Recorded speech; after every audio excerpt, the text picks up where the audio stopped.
Subcommittee will come to order, and good afternoon to everybody. First of all, let me say I deeply regret the delay. We did have a series of more than 24 votes on the floor. No one can ever anticipate that, so I thank you for your patience and forbearance. We have no further votes, which is a plus and a minus. Some of the members are getting on planes to go home, and that's the minus. The plus is we won't be interrupted for the remainder of the hearing. Let me begin by just noting that I've chaired numerous hearings on religious freedom since the mid-1990s, starting with my first two. One was called the Worldwide Persecution of Jews in 1996, and the Persecution of Christians Worldwide, which followed just a few weeks later. Ever since, I've chaired dozens of hearings examining worldwide attacks on religious freedom. Tragically, especially in recent years, the situation has significantly deteriorated and begs a significant, expanded, and sustained response from the United States and from the world community. On April 26, our subcommittee probed what's next after Secretary Kerry's genocide designation. Our witnesses made excellent suggestions, including Supreme Knight Carl Anderson, who proposed, and I just encapsulate his recommendations, that we increase aid and ensure that it actually reaches those in need, support the long-term survival in the region of those ancient indigenous religions and ethnic communities, punish the perpetrators of genocide and crimes against humanity. And I would note parenthetically that I have authored a resolution and had a series of hearings in this room about establishing a hybrid, a regional court like we had in Sierra Leone. We actually had David Crane, the chief prosecutor, who said, while the ICC is a nice idea, it has proven itself largely incapable of taking on a responsibility such as this. But a hybrid court, as we saw with Charles Taylor, gets those who commit these horrific genocide acts and puts them behind bars. And in the case of Charles Taylor, it was for 25 years. Carl Anderson also emphasized that we assist victims of genocide in attaining refugee status, and that poses very significant problems where Christians do not have the kind of access to the UNHCR that they ought to have and never get in the queue, and as a result, endgame, never get here or any other country of a third country for asylum. And also, a very interesting point he made was prepare now for the foreseeable future human rights challenges as ISIS-controlled territories are liberated by ensuring that Christians and other minorities have equal rights to decide the future. I am confident, and we are very, very grateful to have Ambassador David Saperstein, the Ambassador at Large for the International Religious Freedom Office, a man who has committed so much of his life to religious freedom, who will provide insight and a roadmap for going forward. It's also a very high honor to welcome outgoing Chairman of the United States Commission on International Religious Freedom, Dr. Robert George, as well as Dr. Zuhdi Jasser, two religious freedom leaders with exemplary records of service. Religious liberty is called America's first freedom and one of our nation's founding ideals. It is the right to believe or not believe and to practice one's religion according to the dictates of one's own conscience. The right is not only an American value, it's a universal principle. The right to religious freedom flows from the dignity of each and every human person, and as such deserves to be protected everywhere and for everyone, no exceptions. Sadly, in large parts of the world, this fundamental freedom is constantly and brutally under siege. The world is experiencing a crisis of religious freedom that poses a direct challenge to U.S. interests in the Middle East, Central and East Asia, Russia, China, and Sub-Saharan Africa. In Burma, Bangladesh, and Pakistan, there are Muslim, Christian, and Hindu minorities facing systematic violence and discrimination. In China, Vietnam, and North Korea, independent religious practice is viewed as an unwanted competitor to the communist state, leading to severe restrictions, arrests, and systemic torture. Governments are not the only ones repressing religious practice. Non-state actors increasingly are a pernicious threat to religious liberty around the world. In the Middle East, terrorist groups like ISIS have been committed genocide in an attempt to exterminate ancient religious communities. This subcommittee's hearings include, most recently, one last month, with witnesses from civil society who did focus on what's next when we're talking about the designation made by Secretary Kerry. We must ensure that we are doing everything we can to prevent genocide, mass atrocities, and war crimes against religious minorities in Iraq and Syria, and to ensure perpetrators are held accountable.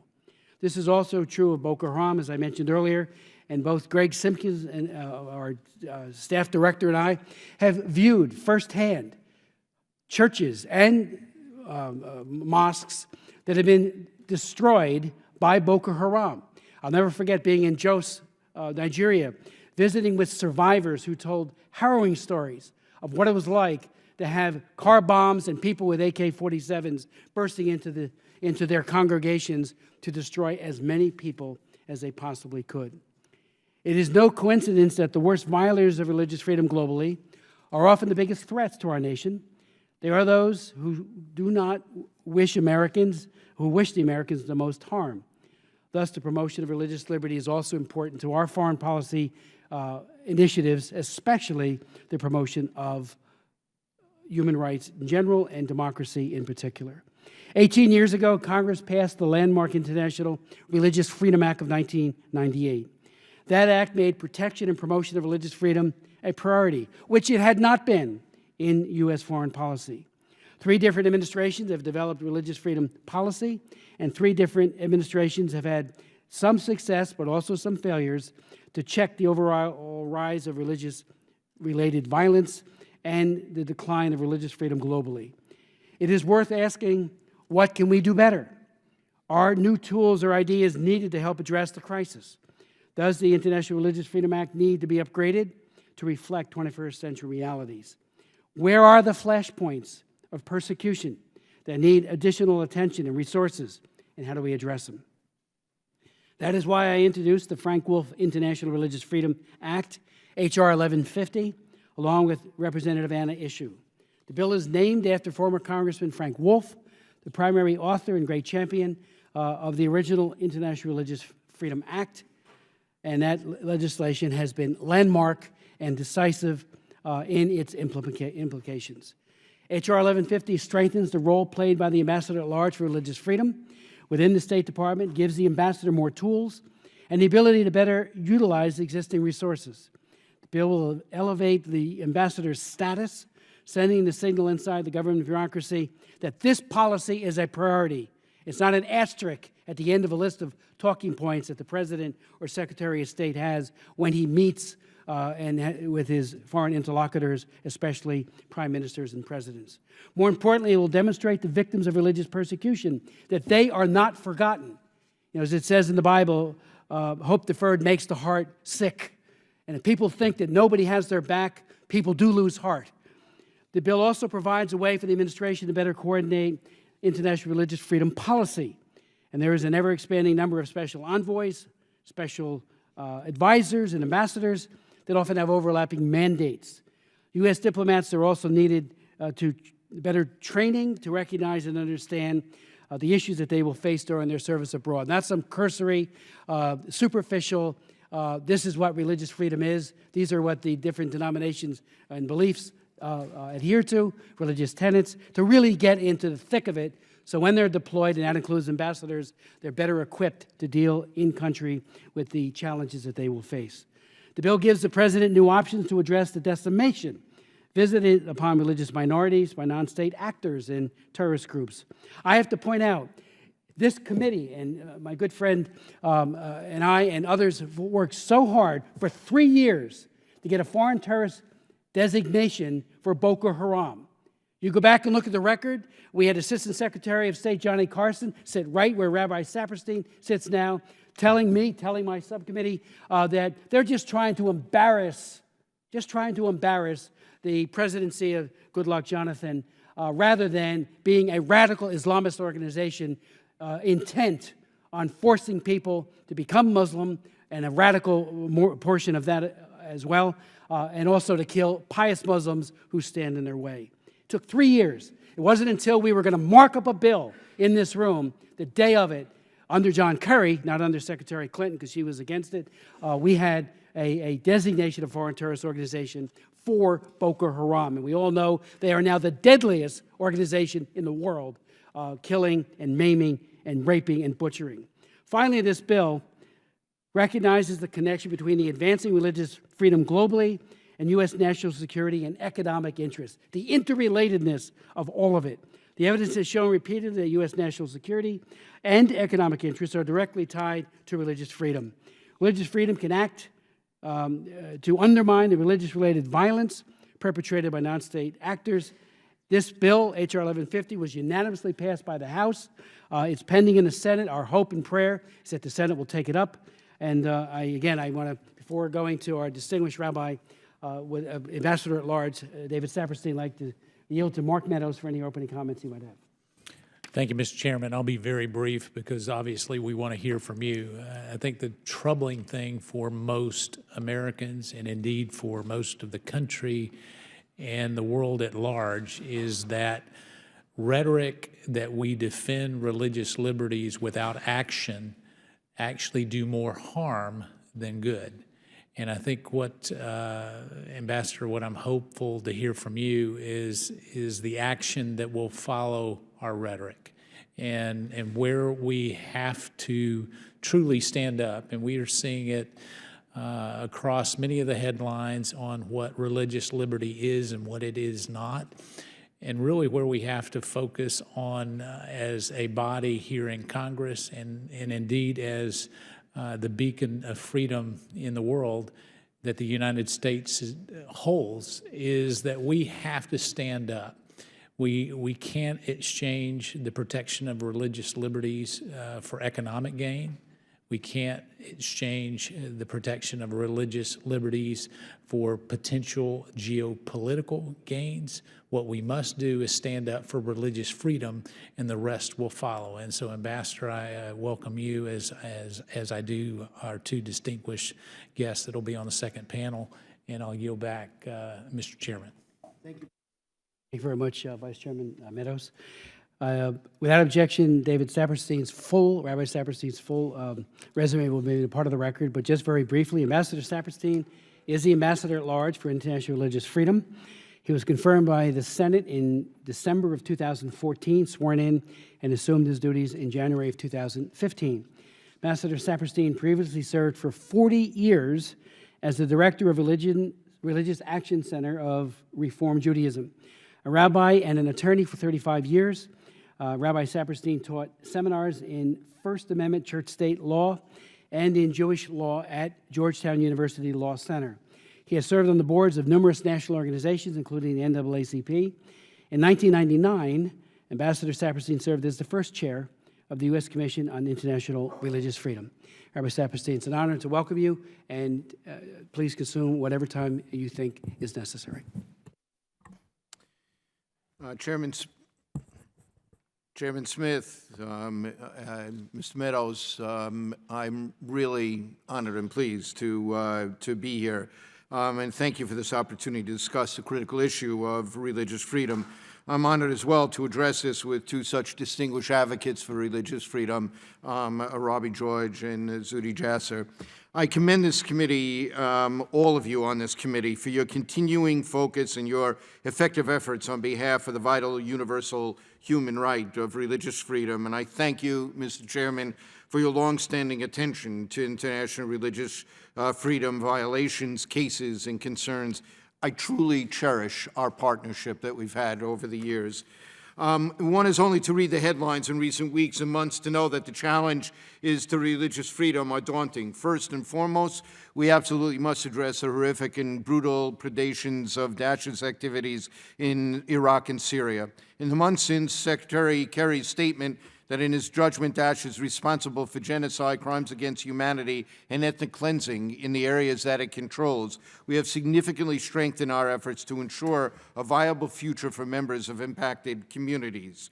We must as well seek accountability for the heinous acts committed by the Daesh terrorists. As Secretary Kerry has said, the United States will strongly support efforts to collect, document, preserve, analyze the evidence of atrocities, and we will do all we can to see that the perpetrators are held accountable. In liberated areas, We are funding the investigation and documentation of mass graves, and we're looking into ways to use satellite telemetry and geospatial analysis to identify potential atrocity sites that remain in areas under Daesh control. With Iraqi and international agencies, we are engaged in discussions on how to best establish transitional justice programs to be developed now, before people begin to move back to communities, in order to mitigate the potential for renewed sectarian violence. We are also actively working with the government of Iraq to identify and return cultural and religious artifacts stolen and later sold by Daesh to fund its activities. We are also working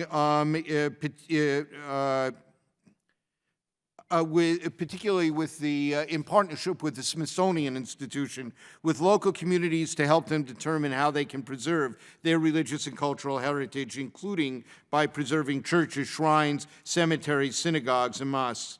As a tangible outcome of the Secretary's genocide announcement, in July, we will be convening in Washington an intergovernmental conference to advance ways to protect religious minorities in Iraq and Syria. Before and during this meeting, we plan to map out the existing programs the various countries are doing, identify current gaps in programming, discuss potential next steps, and to strengthen global collaboration in our assistance to religious and ethnic minorities in Iraq and Syria.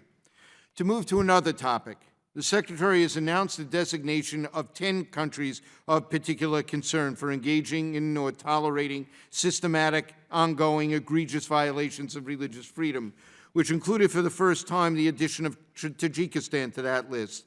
The CPC countries include Burma, China, Eritrea, Iran, North Korea, Saudi Arabia, Sudan, Tajikistan, Turkmenistan, and Uzbekistan. I testified earlier before you that we wanted to make the CPC process more consistent, more robust. We would not limit ourselves to announcing these designations only at one point in the year, usually around the report. We can add countries whenever justified, as Tajikistan exemplifies, even as we work assertively to develop action plans with existing CPC countries to help them take steps necessary to move them off the CPC list. During my 18 months as ambassador at large, I've traveled to 20 countries, including 3 of the 10 CPCs. We'll visit 2 more of them this July. During my trips, I've met with countless government officials, parliamentarians, human rights activists, religious leaders, believers from nearly all world religious traditions, including skeptics and non-believers, including those seeking reforms in their religious traditions and those seeking reforms within their governments, raising our concerns consistently along the way. What has stood out is the incredible, irrepressible spirit of all the individuals who risk discrimination, imprisonment, and even death for simply seeking to live out their lives in accordance with their conscience.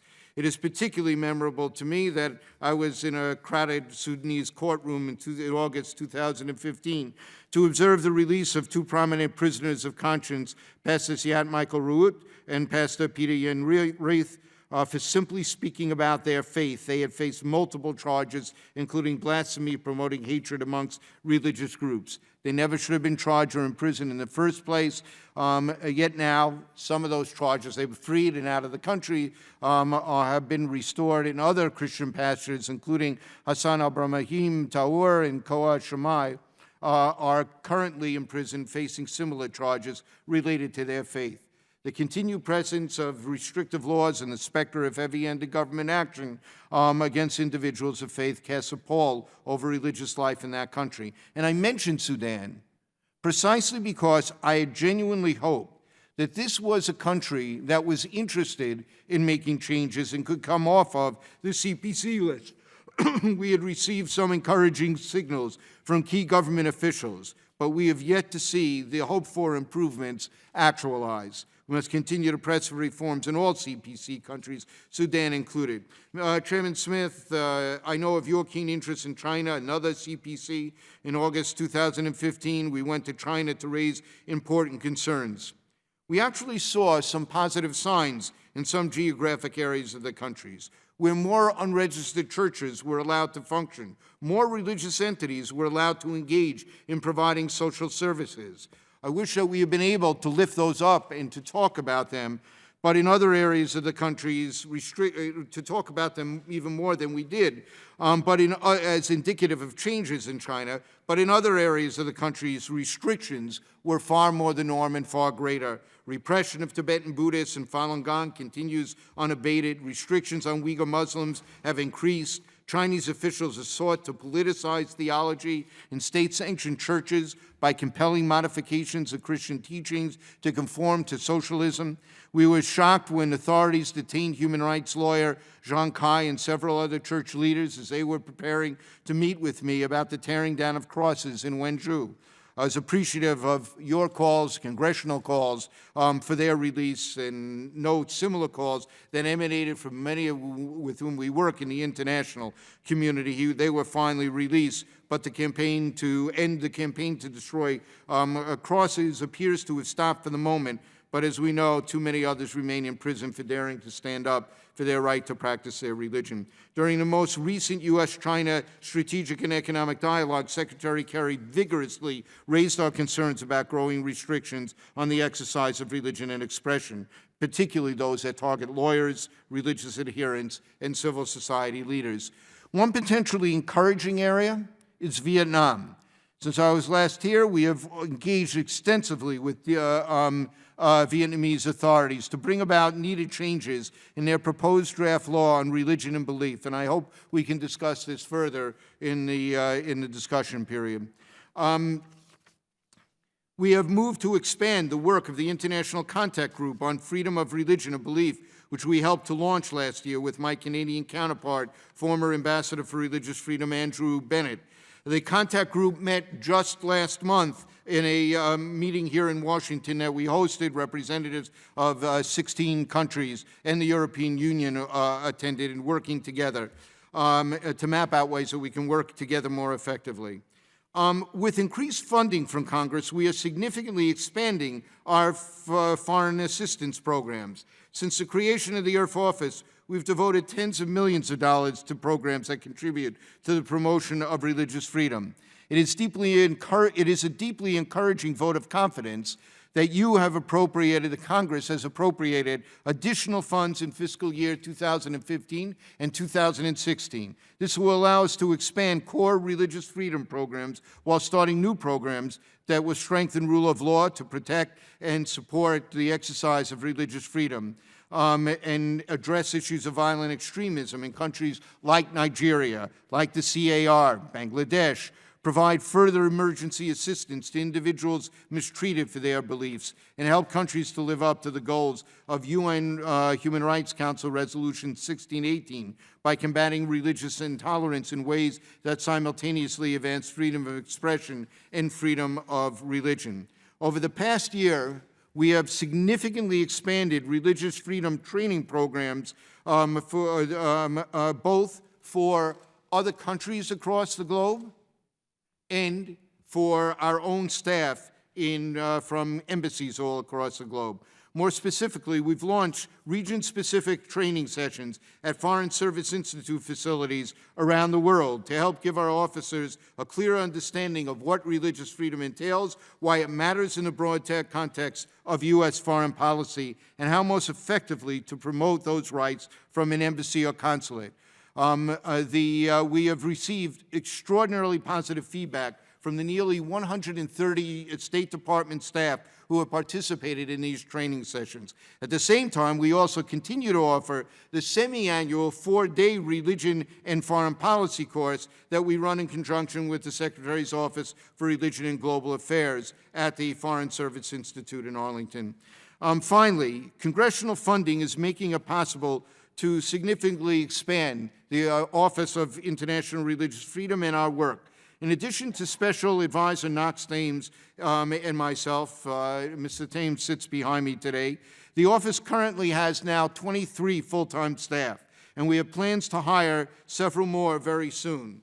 This makes it possible to expand the scope of our work to better address not only our regional and country-specific work, but to develop teams on urgent issues, such as protecting religious minorities in the Middle East, and Knox Thames has done an extraordinary job on that and is a coordinator of the upcoming conference in July. The relationship between countering violent extremism and religious freedom, combating blasphemy and apostasy laws, an issue that is a major priority for us, and focusing on restrictive registration regimes. I actually am attaching and submitting a study on this latter issue of restrictive registration regimes that was commissioned by us this year. I welcome any questions that you might have, and again, I thank you for your passionate attention to religious freedom concerns across the globe. You are a vital and indispensable partner in our work. Thank you so much, Ambassador Saperstein. Because he has to go, but will come back, I'd like to yield to Vice Chairman Meadows. Thank you, Mr. Chairman, for your accommodation. Ambassador, thank you for your testimony. So let me, I guess, pick up on one particular item. And I guess one of the concerns I had, you said there was 130 State Department employees that had participated in the training? Yes. Out of what universe? I mean, that sounds like a small number compared to... Well, at any given time, there are about 190 people, probably a few more actually, because consulants sometimes have their own people who have direct responsibility for... So you're saying 130 of the 190 that have the direct responsibility participated? They're the ones who came to our thing. That's a more significant At the Foreign Service Institute, then a larger number of people who don't have those responsibilities participate in those training sessions as well. All right. After much, I guess, encouragement, we had a genocide designation that was made. And so as I see that designation that has been made, I guess, Ambassador, my question is what's next? I mean, we made the designation, so where's the action that would follow that? And please be specific if you can. Well, let me try my best to run through what the different pieces of this are. First, we hope to improve the condition of those. It's clear ISIL is not going to be removed tomorrow or the next day or next week or next month. The displaced populations are going to be there for a while, so the quality of life for them has to be improved. And we've seen significant increases in our funding for those. Well, we know we've done our part. I guess what I'm asking is when are we going to see action on your part in a tangible way? Well, I'm a fiscal conservative and I'm willing to sign on because I think this is a priority for me. But yet at the same time, if I continue to spend the American taxpayer dollars and no result comes from an ambassador, that needs to be a message that goes back to the administration. So let me run. I know you have to leave. I'll do it as quickly as I can. No, we're good. Let me just run through it. I believe that the allocation of the recent additional 160, whatever it was, $1 million that we did was reallocation within our budget, not additional allocation of Congress on that. So that's number one. Number two, there has to be accountability. I talked about the atrocities, accountability pieces that we're doing of identifying where the sites are, helping to train people on the ground, how to protect those sites, both in the military when they move in and the actual minority communities about what they can do to protect those sites. Third, people need to move back with security. And in order to have security, the minority groups need to know that their own defense, local defense forces will be integrated into whatever system is protecting them. And we've now seen that there is additional training for those local defense forces that, and this is a new development since the genocide designation was made. Training of those defense forces is part of our training in general here. So that is another piece of what has to be done. Fourth, I talked about the transitional justice piece. We're going to have people go home to people who took over their homes, their businesses. They may have invested in those. Some were complicit in ISIL's activities, some were not.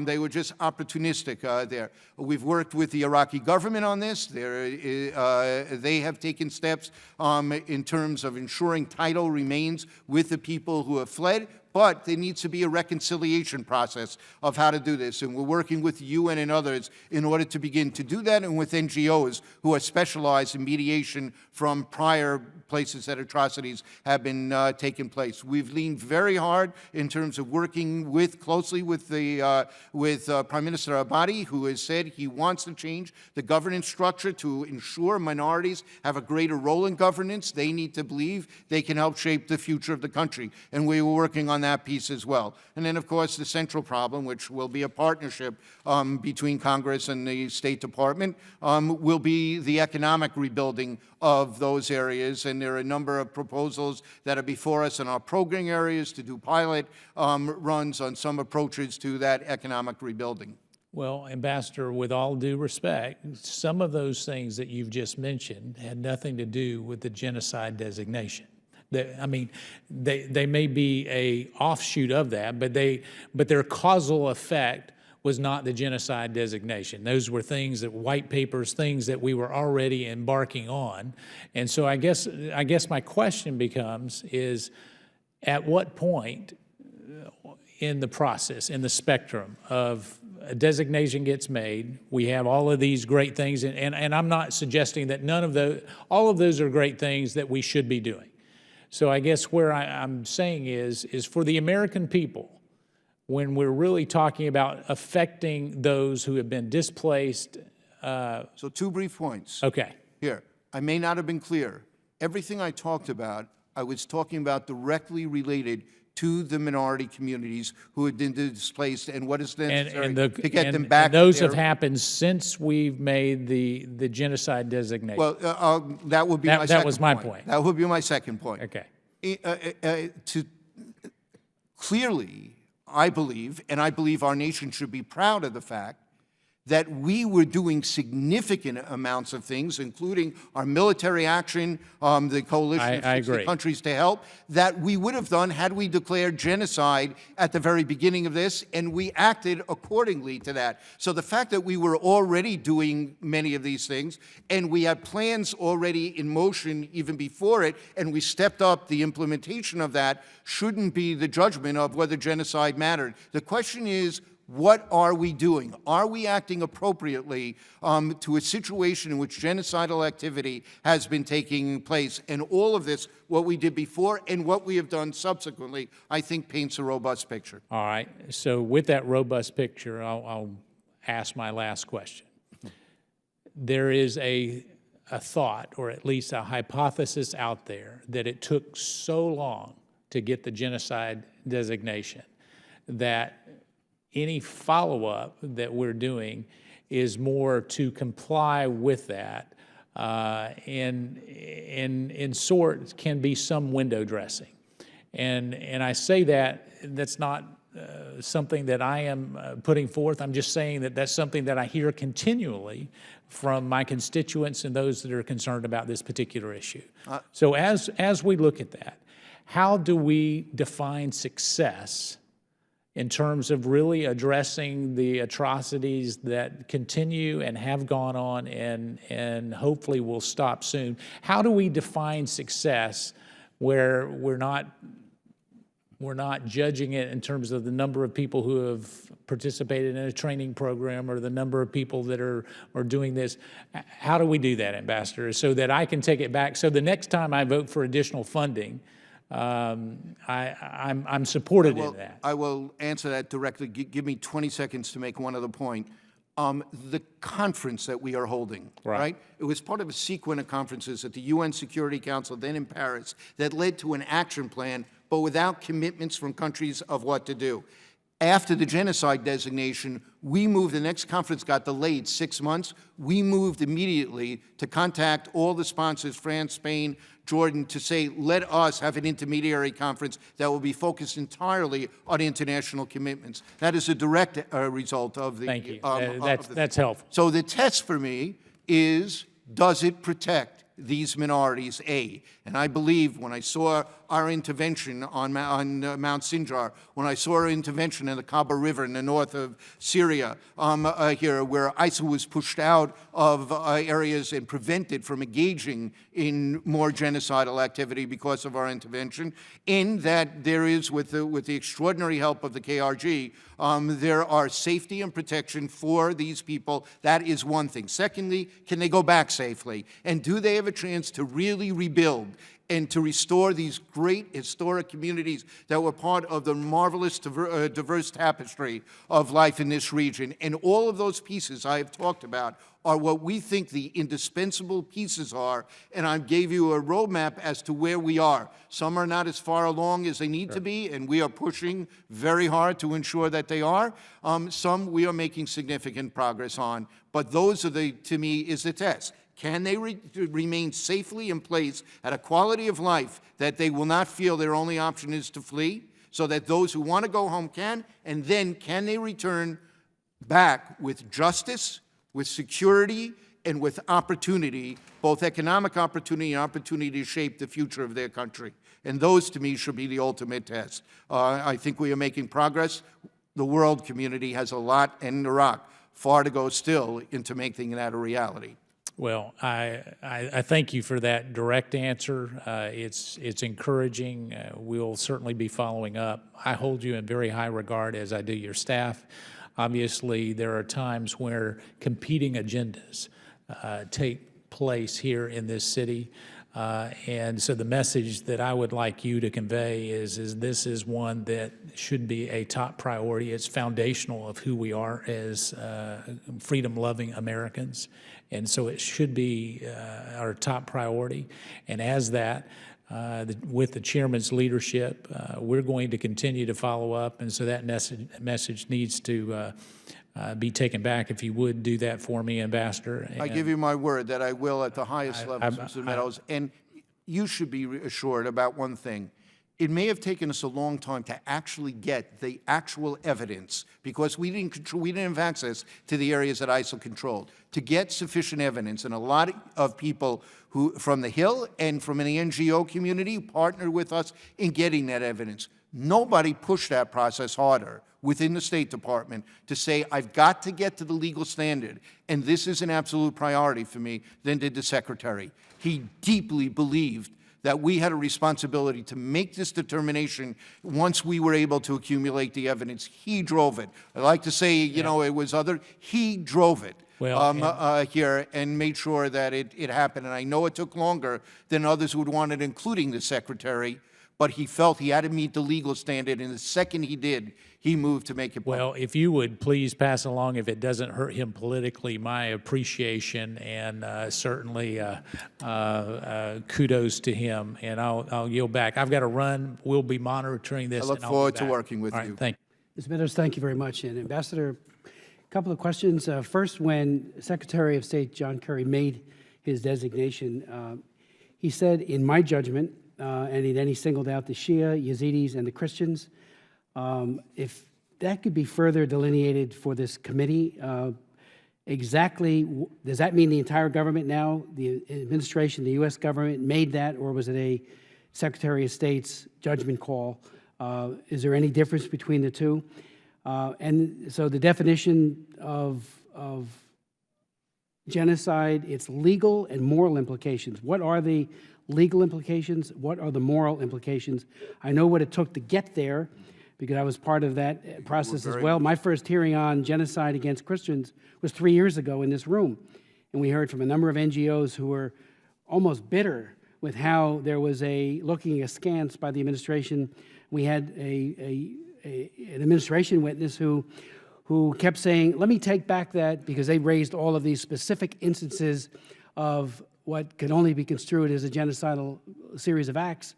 Let me get back to you with what that was all about. There was seemingly a lack of understanding, and I found it appalling, frankly. But we're here now, legal and moral implications. And again, when the Secretary said that, is that for Obama, for the Vice President, for everybody in the administration? First, the delay in doing this was a matter of the legal definition. The functional part of it, from the moment that we mobilized those 60 countries to intervene to protect the Yazidi population on Mount Sinjar, we have been acting as though these were crimes against humanity Both the president and the secretary used language about potential genocides if we don't stop it, et cetera here. So we acted from the very beginning, and as I said in the standard we would have had we declared genocide. And the truth is, we've been acting more forcefully than we did in other places where we did declare that there was genocide happening here, and we did from the very beginning. This was the Secretary's determination. He is charged to make a determination here. As he indicated, ultimately there is his sense of the legal criteria in which he made his determination about genocide. In terms of criminal responsibility for it, that will be done in a court, in international courts, and much of the work we're doing about protecting these sites and the evidence is aimed at being able to have accountability in either Iraqi courts or international courts on these issues. So, you know, that is a very important piece of this. But it is the Secretary's determination as the Secretary that has always been the standard that we have used. And I say that because, Ambassador, after Colin Powell made his designation on Sudan, there was a whole back story about how it really doesn't matter. It doesn't bind the U.S. government to taking any certain actions. And we heard that kind of dialogue may have been going on at the State Department. I certainly hope it wasn't. I'm pushing the envelope here about what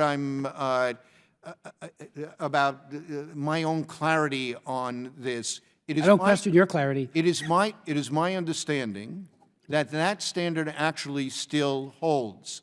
In other words, the United States government did not feel that their legal obligation to act under the Genocide Treaty as adopted and ratified by the United States Senate legally compelled them to do any particular thing at that time. I think that has always been the standard of our legal interpretation. What the Secretary believed was, even before the designation, where we see crimes against humanity, where we see a potential genocide, we have a moral obligation to act. It was President Obama's position. It was Secretary Kerry's position. It was their justification for why we intervened at Mount Sinjar with the Yazidi. It was not because we felt legally there was an obligation to act under the Genocide Treaty that was binding in the United States, but in terms of our national interests, our national values, and our moral responsibility, we had an obligation to act. Let me ask you whether or not the administration is seriously considering, and your office perhaps encouraging this, that a P2 designation be made so that those who are victims of genocide are processed expeditiously. Right now, we look at the numbers, and we ask for it from the Congressional Research Service, and the numbers in Syrian Christians in FY15 was 1.7%, and so far as of April 30th, it was 0.2% who have gotten processed and have come here to the United States. And I mean, that is, it's almost as if, you know, and we have heard from experts the difficulty of Christians. The UNHCR very often, you know, under their auspices, very hard to get processed there. I had a series of hearings on the refugee side of it last year, and Ann Richard testified and raised all of these issues in September with PRM and many others, that if we don't actively look for now what are the victims of genocide, we won't find them. And I wonder if your office is fully integrated, working with PRM and the others to make sure that that happens. We got to go find these people. They're fearful, one, of having left. Some do stay in country. CRS backs that up too, that some fear that they have to stay as IDPs. But once they do want to come and emigrate, they don't have a meaningful way to get from there to here. P2 would help that. It is my, again, I think you've conveyed that. I will continue to convey that. and Richards, PRM, would be the appropriate people to go into detail. Just a couple of quick points on this. Many refugees are not in camps. That's particularly true of Christian refugees. Many other refugees, including Muslim refugees, are in various host communities, both in the KRG and in Lebanon, in Jordan, and other places as well here. So there is a need to reach these people, but UNHCR, and I saw this in my visit to their central regional operations in Thailand, they are very used to reaching out into other communities and actually have developed a fairly good system of doing that, and so have we. I understand, I hope I am correct on this, that we are now opening an operation in Erbil at our consulate that will allow people to apply in-country under certain limited circumstances. Again, the details you could get from the PRM or Iraq desk people on this. Here, I would remind us all that the percentage of people who have come from Iraq, of the 120,000 plus thousand people who come from Iraq that are minorities, almost all Christian, is 40% at this point. So you have a significant Christian, it depends on who applies. Here, as I understand that, the percentage of people receiving the visas who happen to be Christian, and these are done by estimates that are not records PRM or UNHCR keep. They don't keep records about religious background. Everything's based on individual need of the person. But those groups who do, my understanding is that it is approximately the same percentage received as have applied for these visas, and there are increasingly rigorous efforts to reach people where they are, outside the camps, in the host communities. In some ways, it's not difficult because when they go to host communities, the Christian population, they end up affiliating with churches there, and there's a network and system to get word out through these. So there has been progress made on that, and again, you can get the details through just PRM. for the record, the UNHCR does have on its refugee resettlement form religion. And the numbers that we have, again, we asked the Congressional Research Service for their latest numbers. Christians in FY 2016, 4, Muslim 23, Muslim Shiite 17, Muslim Sunni 1,675, Yazidi 10, and other 7. So there is Is that of the people applied or received? These are received. So the problem, I mean, UNHCR does have but the problem is, as well, the UNHCR doesn't have access to these people because in the camps, this is why I think the prioritization of those on the genocide designation declaration, I mean, the prioritization has to be like on steroids in order to go find them, make sure that they're being helped. And Is there a difference, Mr. Chairman, between the percentage of people who apply and receive? This is from Syria. It doesn't have at least the numbers we have, but we'll get it. It would be interesting to... But again, the end game, how do you complete the loop? Who actually gets here? 4, and it's not very many. It is my understanding, again, PRM can talk about this. It is my understanding that there are vigorous efforts, both by UNHCR and by our own refugee people, to reach people where they are, and that includes in the host communities there. And well, you know, on that very point, because and we will be doing another PRM hearing, but again, just as recently as our last hearing, which was in April, each of our witnesses, and especially the Knights of Columbus, Carl Anderson, made it very clear, and they just did a fact-finding trip, that the foodstuffs, the medicines, were not getting to the Christians. It was almost like, you know, they're not only at the bottom of the totem pole, they just don't get it.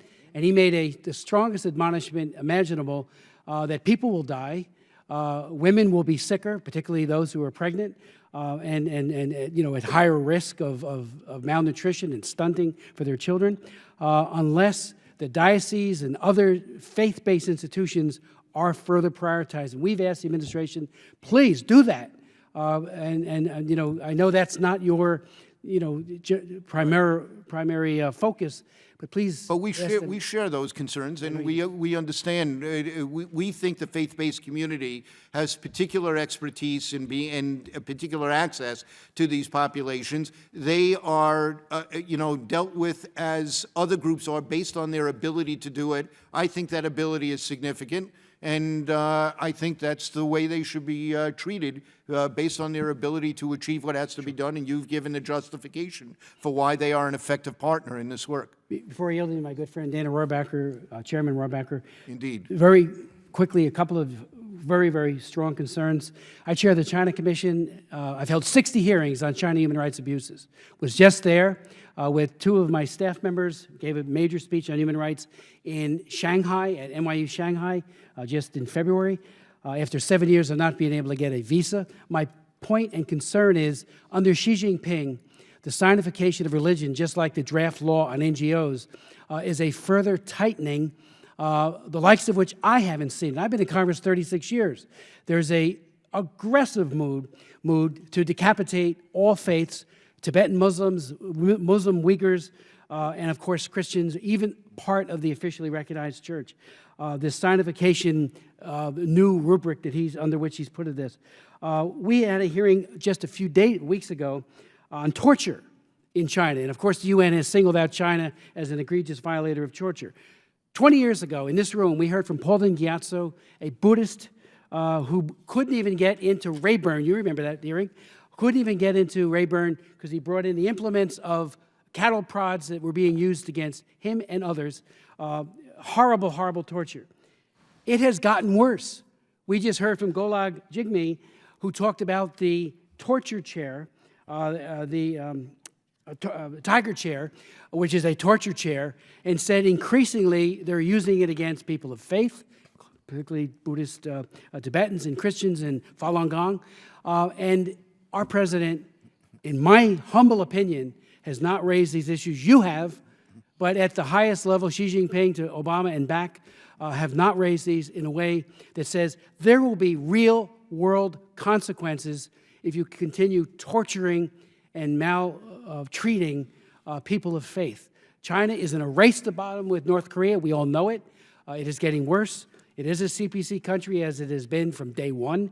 But I would hope that there would be a rationed-up effort to say to China, stop it.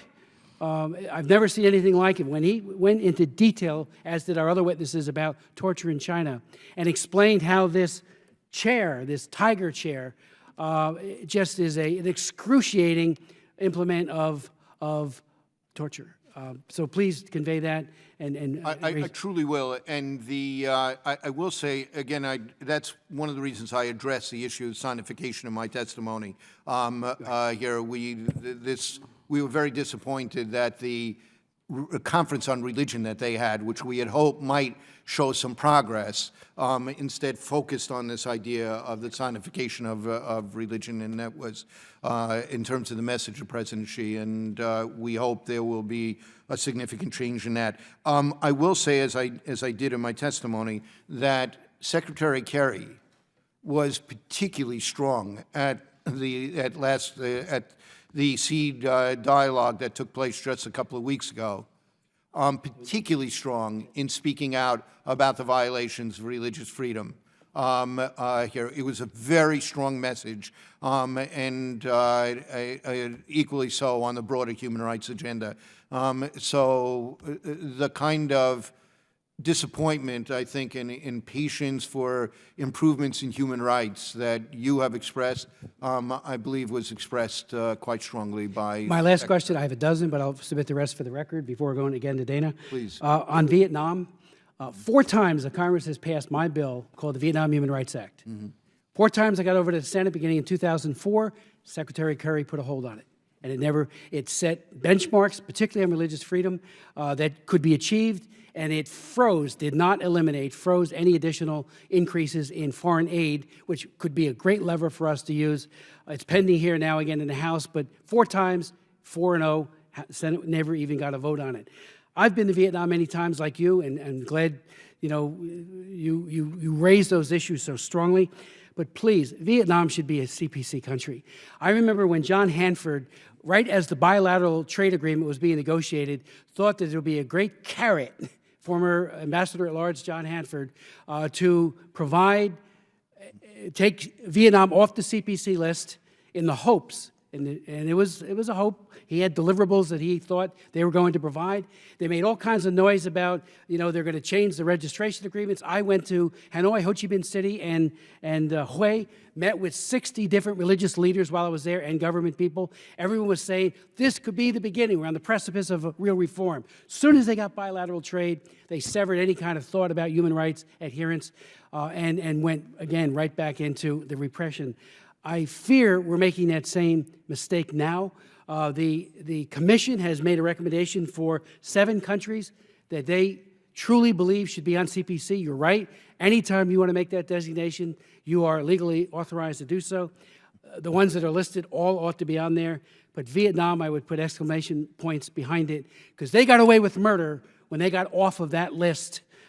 Because they reverted right back to the old ways. The people who signed Block 8406, a beautiful manifesto on human rights, one by one were hunted down and thrown into prison, including many of the people that I met with. Father Lee got rearrested. Now he's been out again, but he's been so hurt and damaged by their cruelty that they probably were fearful he would die while being incarcerated. So Vietnam's got to be on that list. Finally, before President Obama made his trip, and we talk about gun control, when we lift a lethal arms embargo on a communist dictatorship that cruelly mistreats its people, what kind of background check do we do on the communist dictatorship as they're handing out whatever it is that we end up selling to Vietnam? To me, that's an egregious mistake that was made by the administration without conditionality. But we had Mrs. Vu, Nguyen Van Die's wife, testify here. You might have met with her when she was here. Her husband, who I first met in 2005 in Hanoi, defending Christians and others, a great human rights defender, a lawyer, a great lawyer. He's back in prison. After 4 years before in prison, 4 under house arrest, he's back in. He's not out. We begged the president to raise his case by name in country and say, you got to let him go. We did it with Natan Sharansky. We did it with Soviet Jews, as you know, because we worked together so strongly on that. When I got elected in 1980, and my first trip was to the Soviet Union on behalf of Soviet Jews, we always had lists, and we always got people out. And now Nguyen Van Die is back in prison, and I'm just baffled by it. So please put them on the CPC list. Also, we'll convey that. Just one word on Vietnam.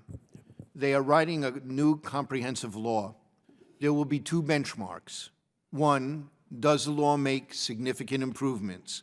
In the various iterations of the bill, there have been some significant improvements, not enough to have the kind of minimally robust religious freedom that is necessary, but they're moving in terms of the law in a very positive direction. Now, until the law is implemented, it could be reversed.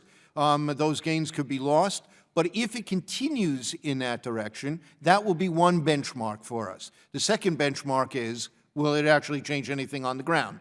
And will it be implemented? But because the new law is coming here, let's continue to communicate on that together. And the second that law is done, we ought to have a hearing just on that to talk about how that law has met the international obligations of Vietnam and what the implications of the law will be. Right now, we are encouraged by what we're seeing, but in the end, it's only the final product that really matters, and will it be implemented? There are lots of promises and constitutions all across the world about freedom of religion. What in real life is the experience of people? We have heard, unlike what you were talking about, where people said, well, do this because it will be better. We are hearing real improvements on the ground in many of the areas of the country right now. And that is encouraging to us. But what matters is what the law finally says and how it is implemented. And we want to work with this committee to judge that and assess that when it happens. I absolutely agree, but I would also add a note of caution. Yogi Berra once said, it's deja vu all over again. This looks like a carbon copy repeat of what they did during the bilateral agreement. There was great hope, particularly among the religious communities, many of whom surfaced themselves and went from underground to above ground. Here we'll be able to judge here, so let's take a good look at that. Chairman Rohrabacher, thank you very much. Well, thank you very much, Mr. Chairman, and let me again express my appreciation to Chairman Smith for the dedication that he has. Very few members are willing to give up a couple hours on the breakaway day to try to give some, to strike a blow for freedom, but also to give hope to people throughout the world that we still do have a high standard when it comes to human rights and especially to religious freedom of religion. Mr. Rohrabacher, I see quite evidently you are one of those people, and thank you. Well, not so, because after I get done, I'll have to run out and catch my airplane to be with my family in California. If you'd indulge me, one thing, a story, and years ago, a lot of people know that I was Ronald Reagan's speechwriter in the White House, and there was a fellow named Nathan Sharansky, who is now in Israel because he got out, but at that time, Nathan Sharansky was a political prisoner in Russia, and he was in the Gulag, and we all knew about him, and we tried to get as much attention forced in that direction. He became a hero when he refused to recant the public statements he's made saying that Russia was repressing not only the Jews, but the rest of their citizens. And he refused to sign off on that, and so they kept him in the Gulag. And we knew about that in the White House. And we knew he was there suffering, and then he was freed. We traded a spy for him. We actually, they crossed that bridge over in Berlin, I guess, and I always say we gave them a saint, and we got a saint, and they got the devil. So anyway, we were very pleased with that. And about a week later, Sharansky ended up at the White House, meeting with President Reagan. And when he went in to meet with President Reagan, he came out, and there's an area there in the White House where someone who's just met with the president can talk to the reporters, and we can all see it inside our various offices. And speechwriters were all tuned in. He'd been one of our cause celebs that we were trying to help during those years. And they asked him, he said, well, what did you say to President Reagan? And he said, well, I told him the most important thing was don't tone down your speeches. Now you can imagine how the speechwriters felt about that. Champagne bottles were out celebrating now. We had this heroic world figure saying, don't tone down your speeches, Ronald Reagan.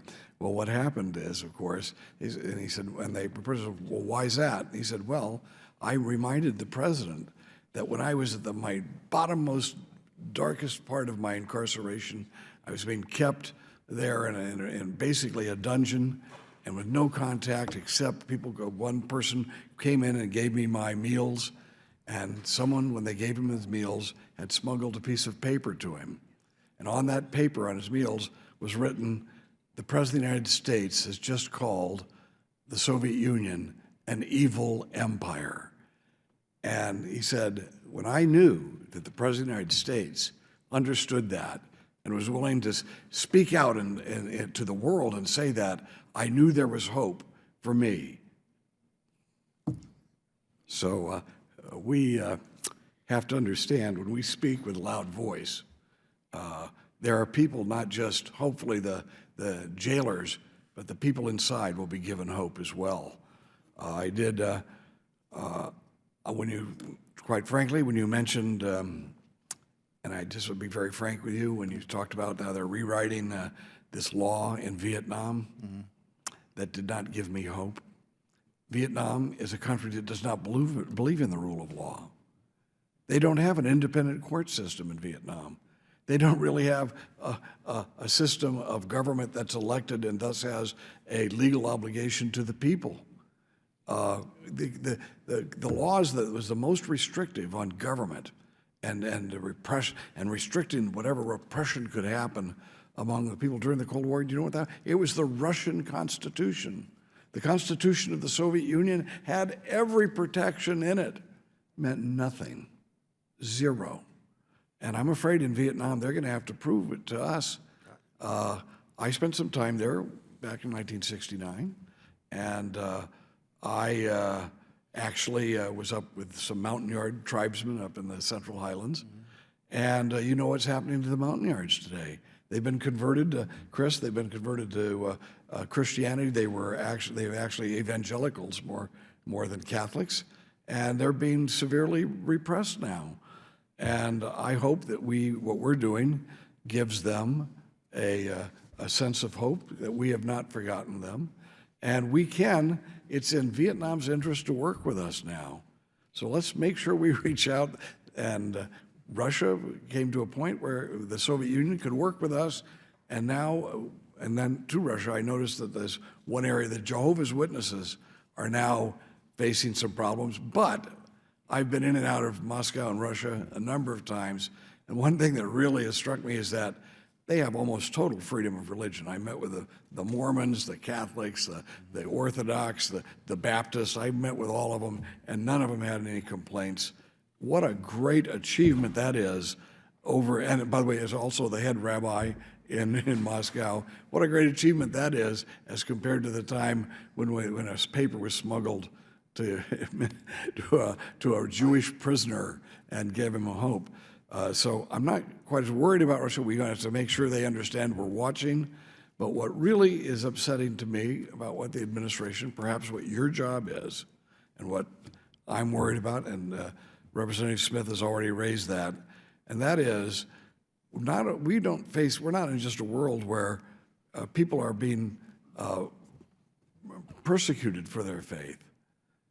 We live in a world today where there is genocide going on, and targeting people for their faith, and heinous acts of genocide against people simply for their religious convictions, and especially in the Christians and the Yazidis in these countries. Now, I have a bill, H.R. 4017. It is not passed. The bill that we passed here in Congress was a sense of the House, a congressional resolution that did not have, it's a sense of Congress that this is what should happen, that there should be priorities given to people who are targets of genocide. That did not, we thought that fact that the House had expressed that, the sense of the House has been expressed, that maybe we'd see something on the executive side of this equation. And as Chairman Smith has just pointed out, it's not happening.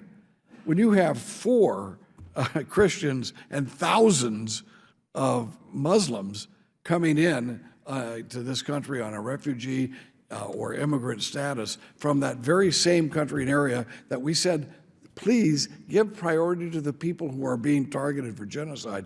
This is totally unacceptable, and it indicates that the administration isn't listening. I would hope that you take advantage of the bully pulpit. I will tell you, there's a number of times inside the White House when I worked there, I raised holy hell about things. No one on the outside knew I was raising holy hell about this or that. And I hope that behind the scenes, I don't expect you to say anything bad about your boss, but at least we expect you to raise holy hell behind the scenes to make sure that we're doing what's right, and it's real. It's not just waiting for them to rewrite the law or something like that. So Well, please go right ahead. I guess if any office should raise holy hell, it's the Religious Freedom Office. A few quick responses. On your last point, I think right before you came in, I do want to remind you, I understand and will convey exactly the concerns that have been expressed here on this issue. I do want to remind you, in Iraq, 127,000 refugees have come in. 40% of them are minorities, almost all Christian. Here, a significant number because that is the people who have applied. If you remember in Syria, many of the minority communities were in areas controlled by the government. And the government had before the civil war began, had been somewhat protective of those minority communities. They chose not to flee until the fighting came to those areas. So they were late into the displaced camps that were late into the refugee situation, et cetera. It is my understanding, I'll say it again, that the percentage of people who have been given refugee status approximate the percentage of people who have applied here. That's my understanding. Again, you'd have to have PRM and to see about that. We have opened up now a facility in Lebanon that will help reach the Christians as well as others in Lebanon, but a high percentage went to Lebanon from the Christian communities. We've opened up a facility there. We've opened up a facility at Erbil that will be able to accommodate those under particular circumstances, including some of the things I think you're alluding to. So let me be very clear So, about what you're saying, because what you're saying is not in sync with what we're talking about. help You do me not out. expect to have the percentage of Christians who have applied to be the percentage that have been granted the status and been permitted to come here. The Christians and the Yazidis have been targeted for genocide. We expect them to far exceed those who have not been targeted for genocide. I have visited camps where you have lots of Muslims coming out of there. That's fine. I'm not saying we should be anti-Muslim. The fact is, however, those Muslims haven't been targeted for genocide. A lot of them are leaving because there's chaos. A lot of them are leaving because they don't have a job and they really can actually do better elsewhere. The Christians who are and Yazidis who are targeted for genocide should be far above how many they've Mr. applied. Roback, I appreciate that. I understand clearly what you are saying here. I don't mean to, I am not playing games about words here. So please hear me for what I'm saying here. PRM does not, as I understand it, keep track of the religious identity of the people they have. The question is do they meet the criteria, and what is the need that they have? People who are, whatever their religion, people who have been victimized by the kind of persecution that is attended to crimes against humanity and genocide, are exactly the kind of people who would meet the criteria and get in. So the fact that they don't call them Christians or whatever, but that percentage of people, and the Syria side of it, and Iraq was different. That's why you have such a high percentage, way out of proportion in terms of more people getting the visas than their percentage of the population, way out of proportion, because they were amongst the first displaced, the first to apply, et cetera. It was a different pattern in Syria. But again, let me stop there on this, because you really should have the PRM people in to talk about this. This is really in their bailiwick. Very quickly, Natan Sharansky, one of the great heroes.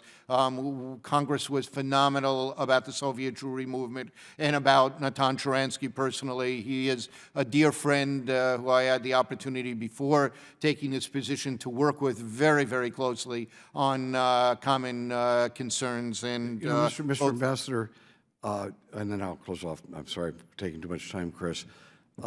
Just to close off the Nate Sharansky story, and that is, so he had basically said how the president's speech had given him hope and et cetera. Well, a couple days later, and how we speechwriters felt so good about that, a couple days later, there was a party for him at the Israeli embassy, and it was mobbed, and I had been invited. And as he was like, you know, he was the hero of the day. And he's coming down these stairs, surrounded by people. And as you know, he's a short guy, so it's sort of like a donut, a hole in the donut there. And so anyway, he gets down to the bottom. There's a huge crowd there, and I see him looking through the crowd, and somebody's pointing over to me. And he walks right through this crowd. Everybody wants to talk to him. He walks right through the crowd, right up to me, and he looks at me in my face and says, "They tell me that you write speeches for President Reagan." And I said, "Well, yes, I do." And he said, "I've often wondered who you are." And, you know, there's people out there very moving suffering. story. And I've heard him- they know that somebody there is going to be their spokesman. That's you. We know someone's there. We didn't, but I didn't know I've until heard today. him, But I've now we know personally heard him tell the same story that you have talked about. He really believes the importance of what is said, which I'll get to in just a moment here.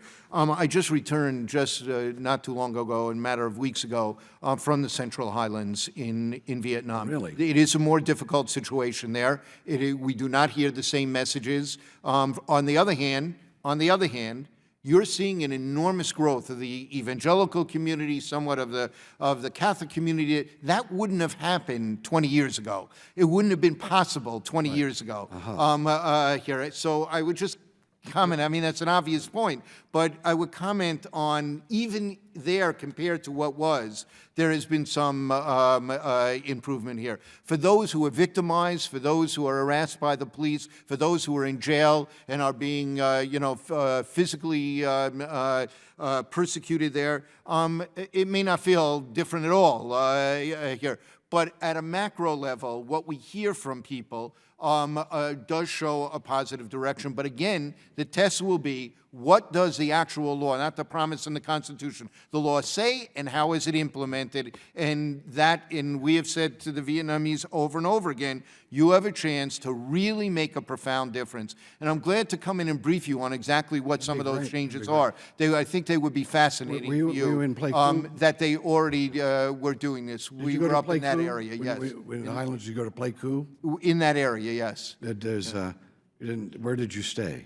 Oh, I can't remember. I can picture the hotel. I don't remember. There's a hotel? Yeah, there's an old French fort there that... No, that was not where we were. Anyway. Finally, I would just make this obvious point. I know my colleagues have been waiting patiently here. I would just make this point.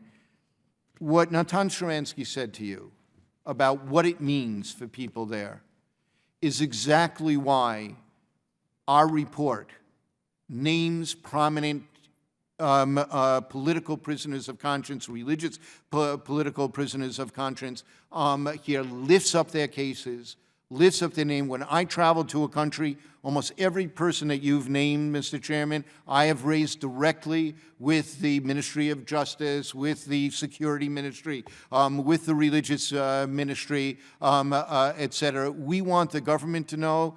We are watching the plight of these people and are advocating for their fair treatment and their freedom, and we lift up their public voices. It's why I went to that courtroom in Khartoum where I saw the two most prominent religious prisoners of conscience released. I don't know whether our presence made a difference, but they and their lawyers, I think, believe that it did. Here, all the charges dropped. Here, we will continue. We will continue to lift up and put a human face on the suffering of people who face religious discrimination and persecution everywhere in the world. And we won't stop until the freedom to which there is their inherent right is the reality of their lives. Thank you, Mr. Ambassador. Thank you very much. And Ambassador Saperstein, thank you very much. And as you go, again, I do hope you'll look at the USURF 7 recommendations, because on Pakistan, the Ahmadiyya, the Shia, the Hindus, the Christians. I remember being with you when Minister Badi was exactly horribly gunned down. Yep. We were all in mourning. Pakistan needs to get that designation, and now. We every year, at the highest levels, the USURF designation recommendations are reviewed. We go back and review all of them in terms of providing information to the Secretary for his decisions, and they are taken quite seriously by the people over there. I mentioned I've been to a number of the CPC countries. Even more so, I've been to countries that are on the list of the recommended CPCs. So again, we really do take it very, very seriously. Before your arrival, designation, which are supposed to be at least annual, were not happening. And Dr. George had testified at a previous hearing I had and just rang the alarm bell and said, where are the designations? Well, now they are in. We're not even waiting for a yearly designation. Tajikistan was put on as soon as we made the determination, and it was the Secretary who conveyed that message personally about our concerns on these, on their status here. I want to make it a more robust process here, and so I share those concerns. I said that in my confirmation hearing, and I hope we are making noticeable improvement on that. Thank you so much for your testimony, and thank you for your exemplary service. I'd like to now welcome to the witness table Dr. Robert George, who is McCormick Professor of Jurisprudence and Director of the James Madison Program in American Ideals and Institutions at Princeton University, and formerly the chairman of the, and just left as chairman of the U.S. Commission on International Religious Freedom.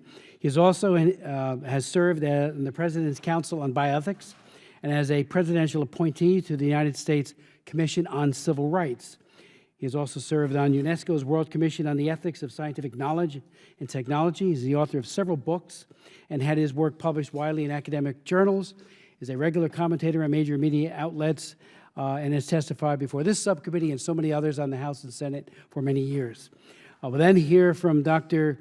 Zuhdi Jasser, who is the founder and president of the American Islamic Forum for Democracy. He's also a former vice chair of the U.S. Commission on International Religious Freedom. Dr. Jasser is a first-generation American Muslim whose parents fled the oppressive Ba'athist regime of Syria.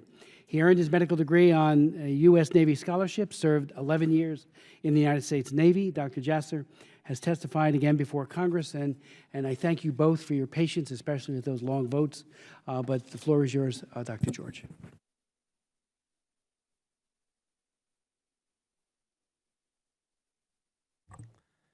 I've been up here so often you would think I would know where the talk button is. But I do want to thank you, Mr. Chairman, for the opportunity to appear, this time in my capacity as a private citizen. As you noted, my term on the commission and as chairman of the commission ended in May.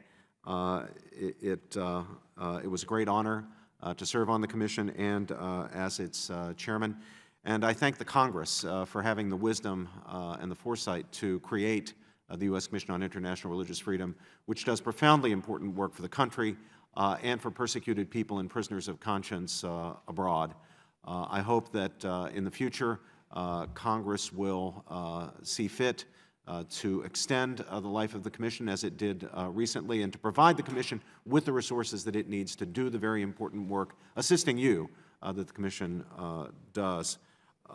If I may say personally, Representative Smith, it's always an honor to testify before you, most of all because of your profound and heroic witness to human rights and especially to religious freedom. You're an inspiration to those of us who have been in the movement. It's also a great honor, it always is, to testify at a hearing with my great friend, Ambassador David Saperstein.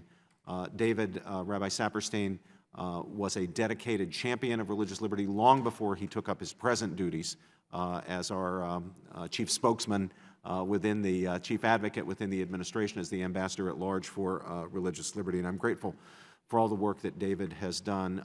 In his modesty, he kicks all the credit upstairs, but the reality is whenever something good happens on the religious freedom front, something good comes out of the State Department, David Saperstein's fingerprints are all over it, and try as he might to try to hide those fingerprints, they are very easy to discern.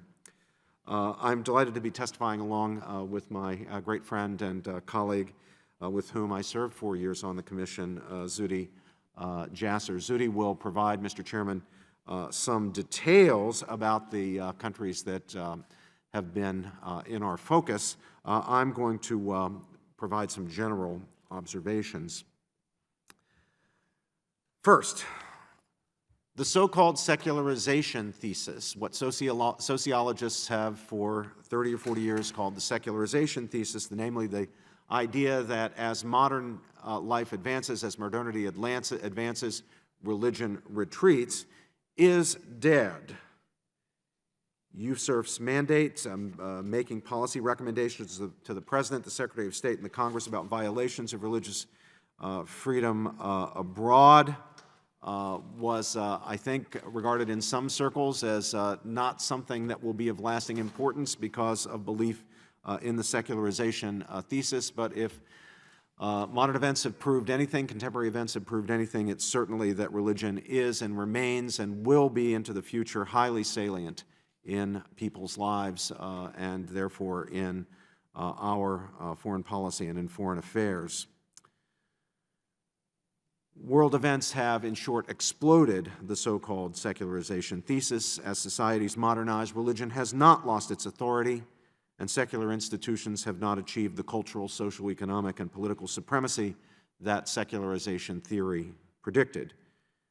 Facts on the ground refute secularization's supposed inevitability. Religion remains central in people's hearts and minds, and thus in their self-understandings and motivations. It continues to shape cultures and the internal politics and foreign policy goals of nations.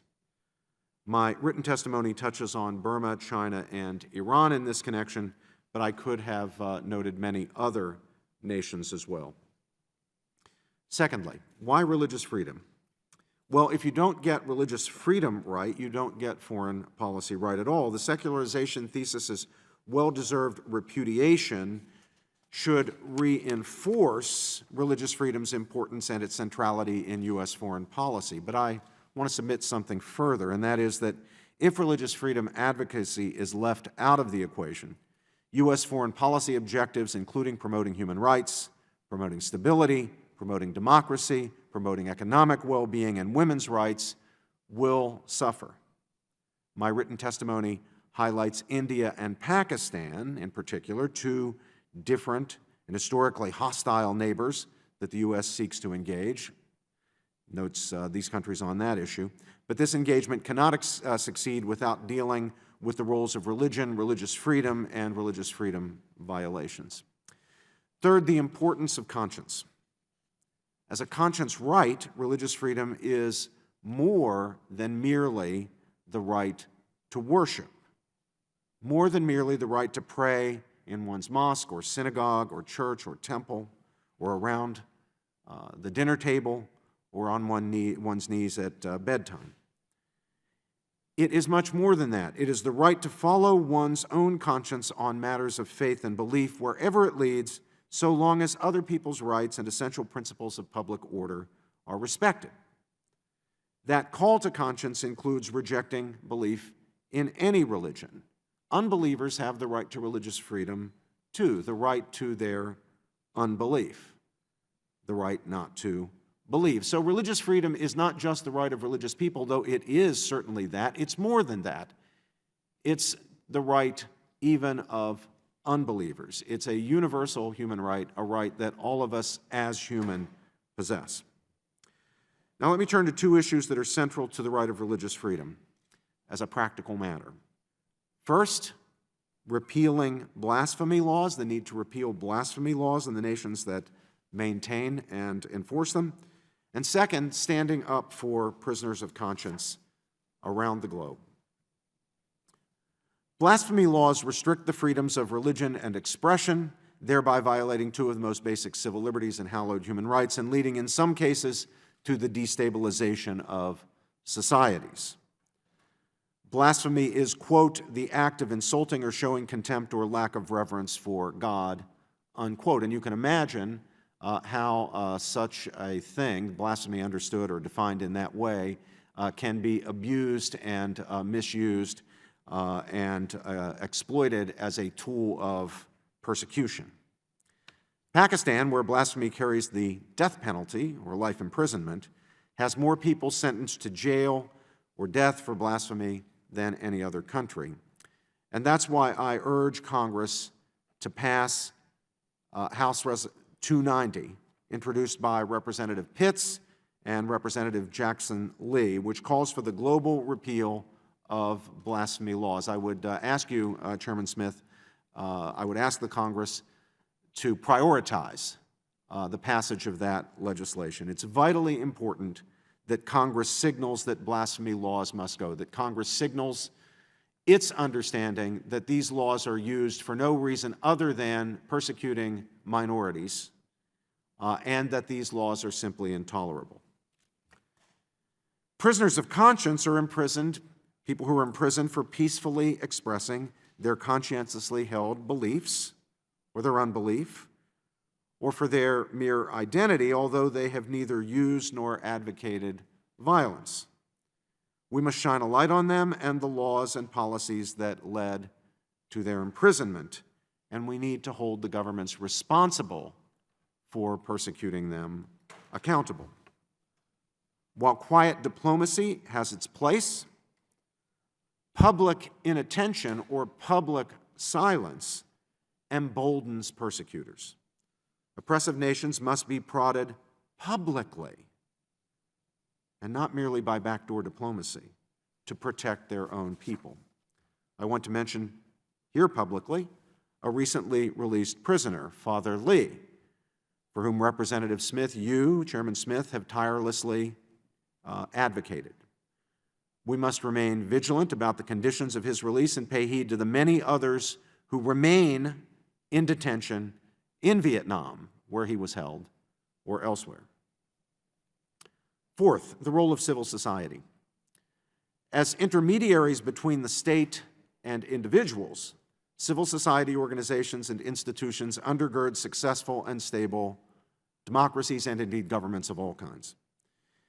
In unstable and authoritarian countries, the government controls and/or seeks to destroy the institutions of civil society, what Burke called the little platoons, reducing citizens vested with God-given fundamental rights, independent of government, to mere subjects from whom government's arbitrary hand grants or withholds at its pleasure mere privileges.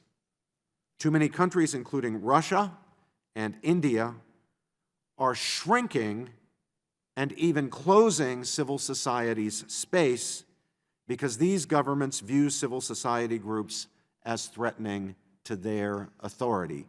They seek to ensure that there are no authority structures in society independent of government itself. Our government should, in response to these efforts, vigorously support those groups, those organizations and institutions and associations comprising civil society. Fifth, and very importantly, the rise of non-state actors. When the International Religious Freedom Act became law back in 1998, Congress was understandably and rightly focused on governments as abusers of religious freedom, and there were certainly plenty of them, and that remains true today, alas.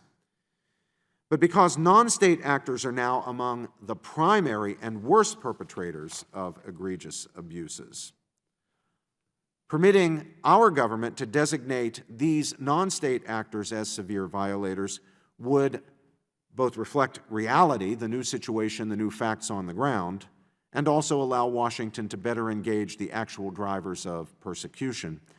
So, Representative Smith, I want to commend your proposed legislation, H.R. 1150, which includes this important measure. And the more swiftly the Congress acts and the President makes that law, the better off those who are fighting for religious freedom across the globe, and of course the victims for whom we are fighting will be.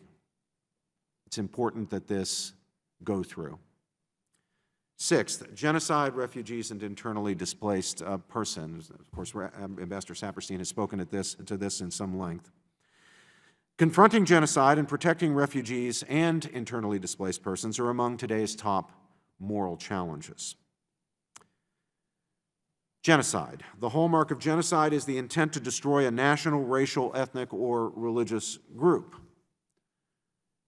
The commission on which I served until a few weeks ago called on the United States government last December to designate the Christians, Yazidis, Shia, Turkmen, and Shabak, those communities of Iraq and Syria, as victims of genocide by ISIL.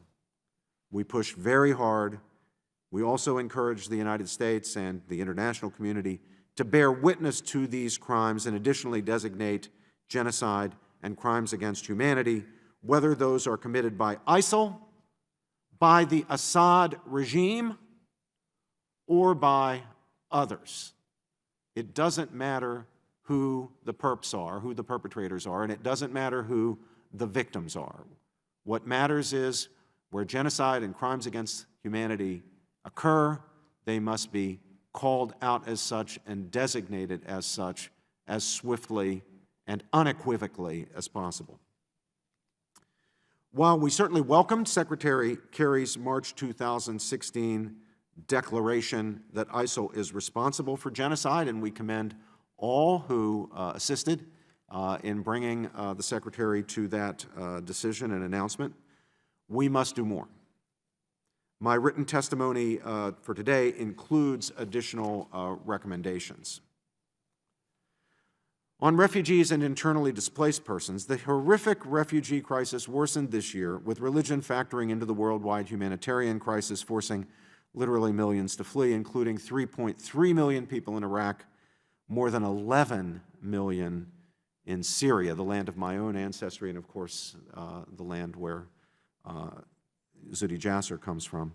More than 2.2 million people in Nigeria, and about 1 million in the Central African Republic. In Burma, 120,000 Rohingya Muslims and at least 100,000 Christians are internally displaced. A record number of refugees are attempting to cross the dangerous Mediterranean, seeking safe haven in Europe, as we all know from watching television. With unprecedented numbers forcibly displaced, many fleeing religious persecution or religious-based violence, USCIRF issued recommendations included in my written testimony, recommendations for a generous policy of receiving refugees, prioritized, as Mr. Rohrabacher rightly urged, by vulnerability to the worst offenses: murder, rape, torture, enslavement. There's a widespread but false belief, one rooted in the thought of some 19th century German philosophers, I believe, figures like Hegel and Marx, that we can rely on history to produce justice in the long run, that history will inevitably move in the direction of moral progress, that everything will certainly work out all right in the end. But this view ignores the radical contingency of human affairs and the reality of human freedom. History, considered as some sort of quasi-personal or super-personal force, will not guarantee religious liberty or justice of any kind for all or for anyone. If liberty and justice are to prevail, it will require the free choices, determination, dedication, and courage of men and women, flesh and blood human beings, citizens and statesmen. Victory is not guaranteed. History does not give us a promise of everything coming out all right in the end, not in the world of human affairs. Victory for human rights and for justice is not foreordained. It is not in the cards, but it is possible. The possibility of progress toward religious freedom and the securing of other fundamental human rights is in our hands and in the hands of our fellow citizens. Congress has a vital role to play, as does the executive branch, as do activists, faith communities, civil society groups, everyone who's willing to lend a hand and put a shoulder to the wheel. So let us here, to use Lincoln's phrase, highly resolve to turn the possibility of progress for religious liberty into reality. Dr. George, thank you very much for that very eloquent statement, comments. And thank you for your leadership at the U.S. Commission for International Religious Freedom. And it has been extraordinary. It has been incisive and decisive. I read the reports. I'm one of those who really actually sits down and reads the reports that you proffer. They are well written and well thought out, and I thank you so much for the gravitas that you have brought to that chairmanship. Thank you. I'd like to now turn to Dr. Jasser. Thank you, Chairman Smith and distinguished subcommittee members for holding this important hearing. My name is Zuhdi Jasser. I'm president of the American Islamic Forum for Democracy. And as you mentioned, I'm here as a former commissioner and vice chair of USCIRF. and I'm testifying as a private citizen. Let me first tell you how much of an honor it's been to serve with Chairman George and the rest of the commissioners, and an honor it is to follow Ambassador Saperstein and become his colleague in this commission. And I have to tell you, I also want to thank Senator McConnell and Congress for this humbling opportunity as the son of immigrants from the most oppressive nation on the planet, Syria, to have been able to serve you in this capacity and you serve. And I request that my written statement be submitted for the record. Without objection, sir. Thank you. Before I start, let me also, as an American and humbly as a Muslim during this holy month of Ramadan, give my deepest condolences and prayers to the families and victims of the massacre in Orlando and to our nation in this difficult time. On a global level, this hearing is especially timely given that there is global religious freedom crisis and a negative trajectory for religious freedom in countries that top the U.S. foreign policy agenda. It's evident from the media's top headlines and its coverage of issues including the genocide in Syria and Iraq.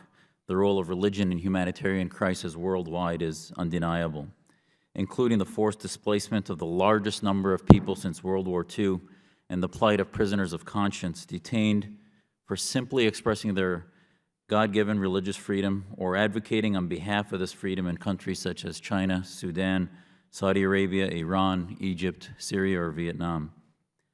A pivotal human rights central to our history and affirmed by our international treaties and obligations, religious freedom is crucial to the security of every nation and that of our world.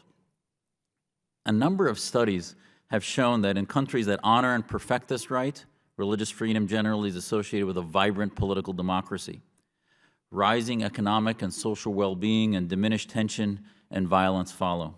In contrast, nations that trample on religious freedom are more likely to be mired in poverty, insecurity, war, terror, violence, and radical extremism. This instability directly bears not only the well-being of those societies, but on the security of the United States and overall global stability. I can't emphasize enough the wisdom in Congress in establishing USERF and looking at religious freedom as a parameter by which to guide societal successes versus societal failures. Religious freedom thus merits a seat at the table, and I personally would argue is at the head of the table, with economic and security concerns as the U.S. and other nations conduct their complicated foreign affairs. But effectively promoting religious freedom can help the U.S. achieve crucial goals by fostering respect for human rights while promoting stability and ultimately our national security. So today I'd like to focus on two things. One, how IRFA, or the International Religious Freedom Act, has been and should be used in the future. And two, countries that are at the top of our foreign policy agenda where religious freedom remains under serious assault. And I have 9 of them listed in my submitted testimony, and I'll just cover 2 as examples. First of all, as far as IRFA. IRFA seeks to make religious freedom an important U.S. policy priority by, among other measures, establishing consequences for the worst violators of freedom of religion or belief. This law gave teeth, long overdue, to the effort by requiring U.S. government to designate annually countries of particular concerns, or CPC, thereby naming the worst foreign government violators that engage in or tolerate, as the statute says, systematic, ongoing, and egregious violations, and take appropriate actions to create incentives for improvement and disincentives for inaction. A menu of possible actions is available, ranging from negotiating bilateral agreements to imposing sanctions to taking a commensurate action to issuing waivers. IRFA did not limit violations to government actions. The law recognized that religious freedom violations also occur through government inaction against abuses by private actors. And this is very important. The 98 statute does not, however, adequately address the increasing actions of non-state actors in failing or failed states. And thus, it has allowed the United States to designate, it did allow the United States to designate the non-state actors perpetrating particularly severe violators of religious freedom would broaden the U.S.'s ability to engage the actual drivers of persecution. And I would tell you that absence in the statute, I think, gives the State Department a pass sometimes in not designating, certain countries that should be CPC, and that they use that as a crutch rather than naming them as CPCs because they're non-state actors. In order to effectively utilize all the tools provided in IRFA, USCIRF recommends the State Department, number one, ensure that the CPC list expand and contract as conditions warrant, and not just be frozen for the most part, other than the most recent addition that they had. It needs to expand and contract realistically on an annual basis, not on a decade basis. Limit the use of waivers to set periods of time and subject them to review for renewal. And we also recommend that Congress take legislative action to require that the State Department make annual CPC designations should the State Department fail to do so. We also ask that the Congress expand CPC classification to allow for the designation of countries where particularly severe violations of religious freedom are occurring, but a government does not exist or does not control its territory. Right now, those countries cannot be named.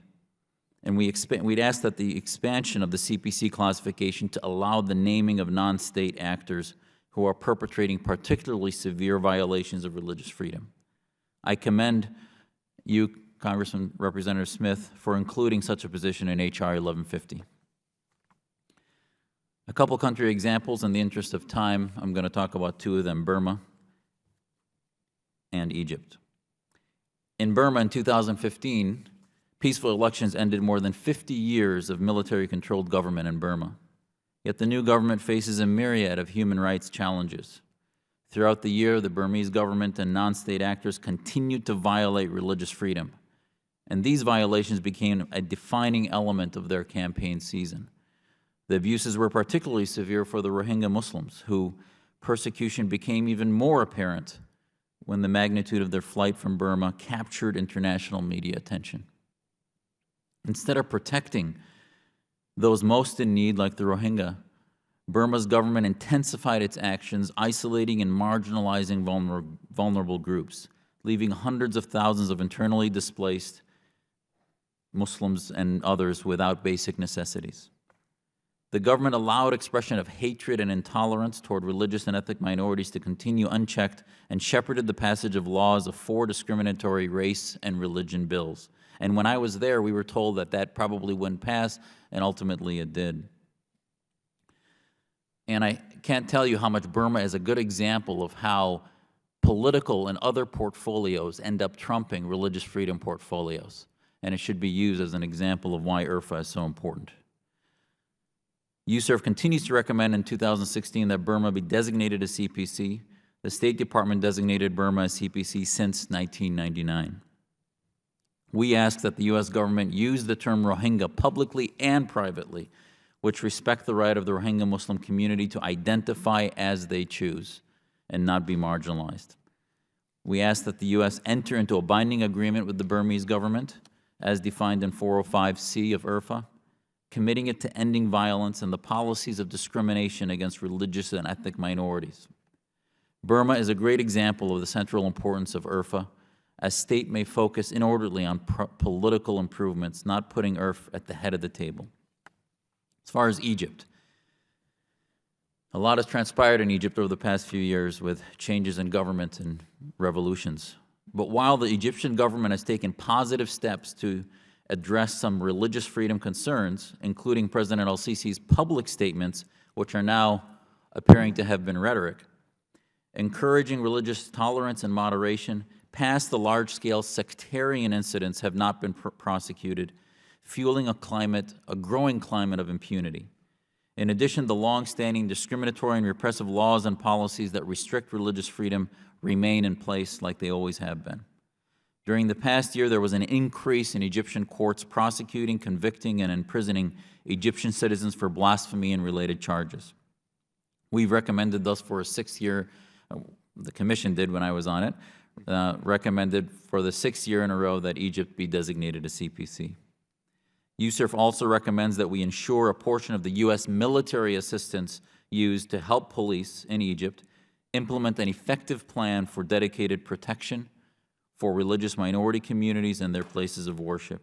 And we also ask that they press the Egyptian government to undertake immediate reforms to improve religious freedom conditions, including repealing the decrees banning religious minority faiths, including the Baha'i and Jehovah's Witness faiths. Lastly, let me conclude by saying that we can and will see the constructive change by improving our use of existing tools for religious freedom and related rights and adding new tools for that purpose. If we renew our resolve to integrate this fundamental right more fully into our nation's foreign policy, we can bring genuine progress to those beyond our shores who yearn for freedom. Thank you. Dr. Jester, thank you as well for your tremendous service on the commission, your excellent writings, which I have read and inserted in the record from time to time. Thank you for that. I know, Dr. George, you do have to leave for a train soon. I did, but Judy, have we succeeded in, we've pushed the train back. Okay. I have to. But I understand. I have to leave in 15 minutes. Okay, so I'll be very quick. And I thank you again for your patience. I've read your testimonies. The full will be made a part of the record. And parts of the report, too, that is permissible under our rules, especially the executive summary of the recent report. You heard earlier when I quoted from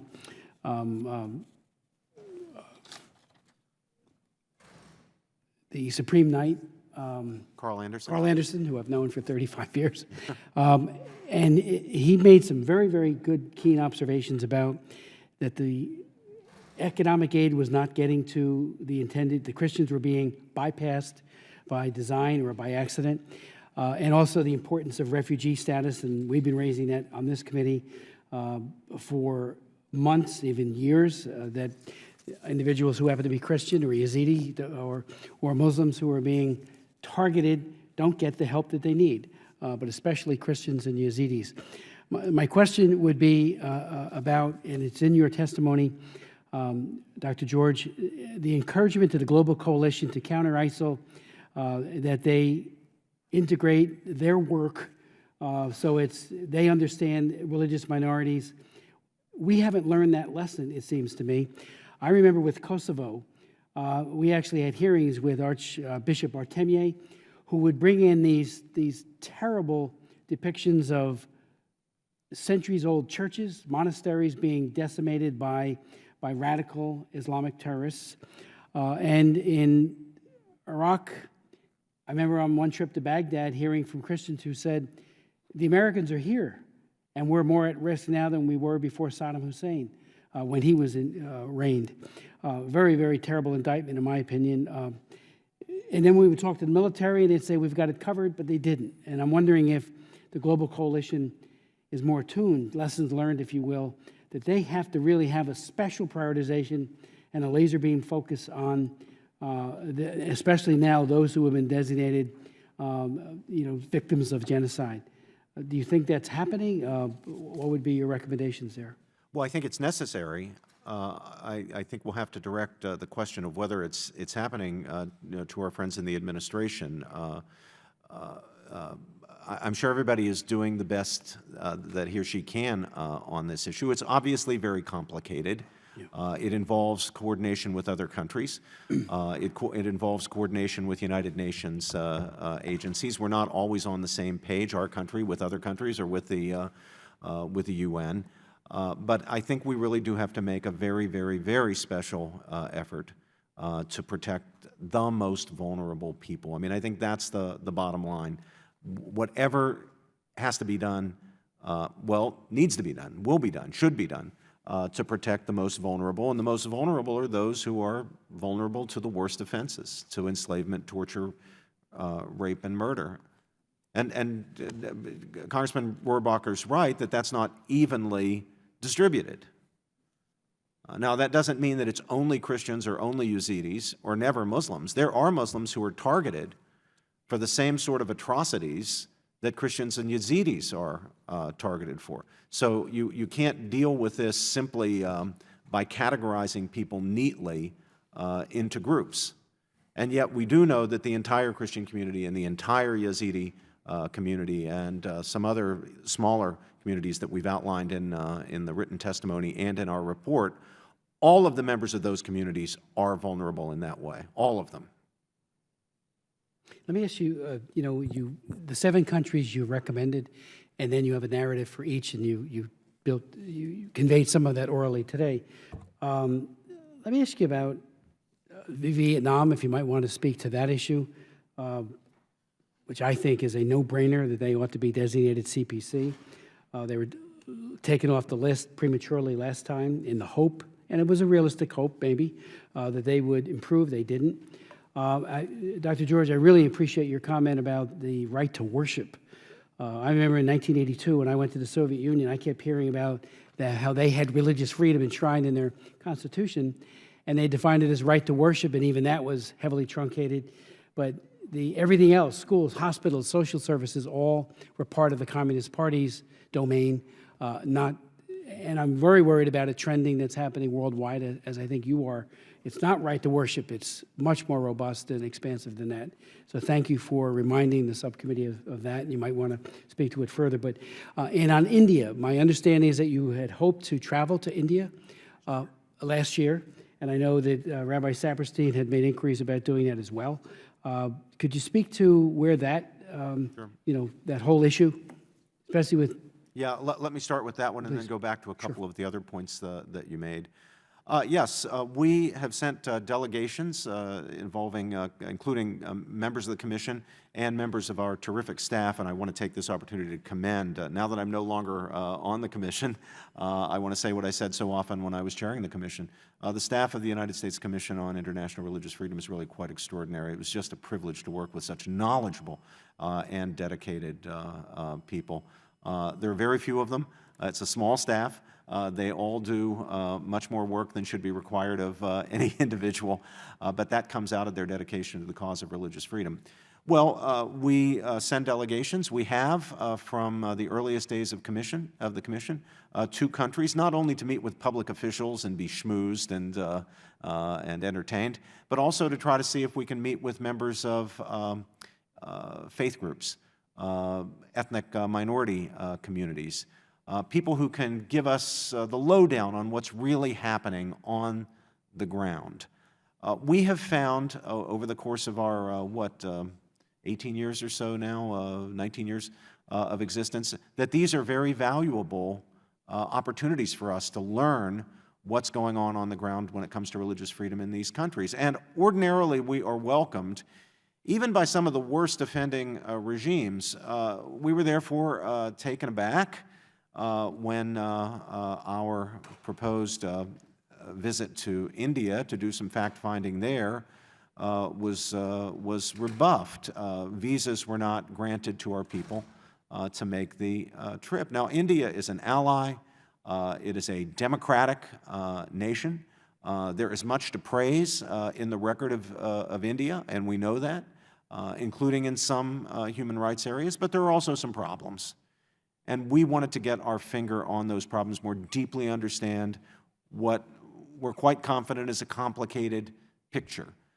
So we wanted to send our delegation, and yet the Indian officials, by refusing to grant the visas, made that impossible. When I registered in the public media a relatively mild protest saying that it's really unfortunate that India has not granted these visas, well, this was met with an outpouring of, I'm not quite sure how to say this politely, abuse by people in India and those outside of India who are sympathizing with some of the groups that we are concerned about, especially Hindu nationalist groups that we are concerned about in India, met with abuse directed toward me and directed toward the Commission and directed toward my fellow commissioners, claiming that we were engaging in neo-imperialism and so forth and so on.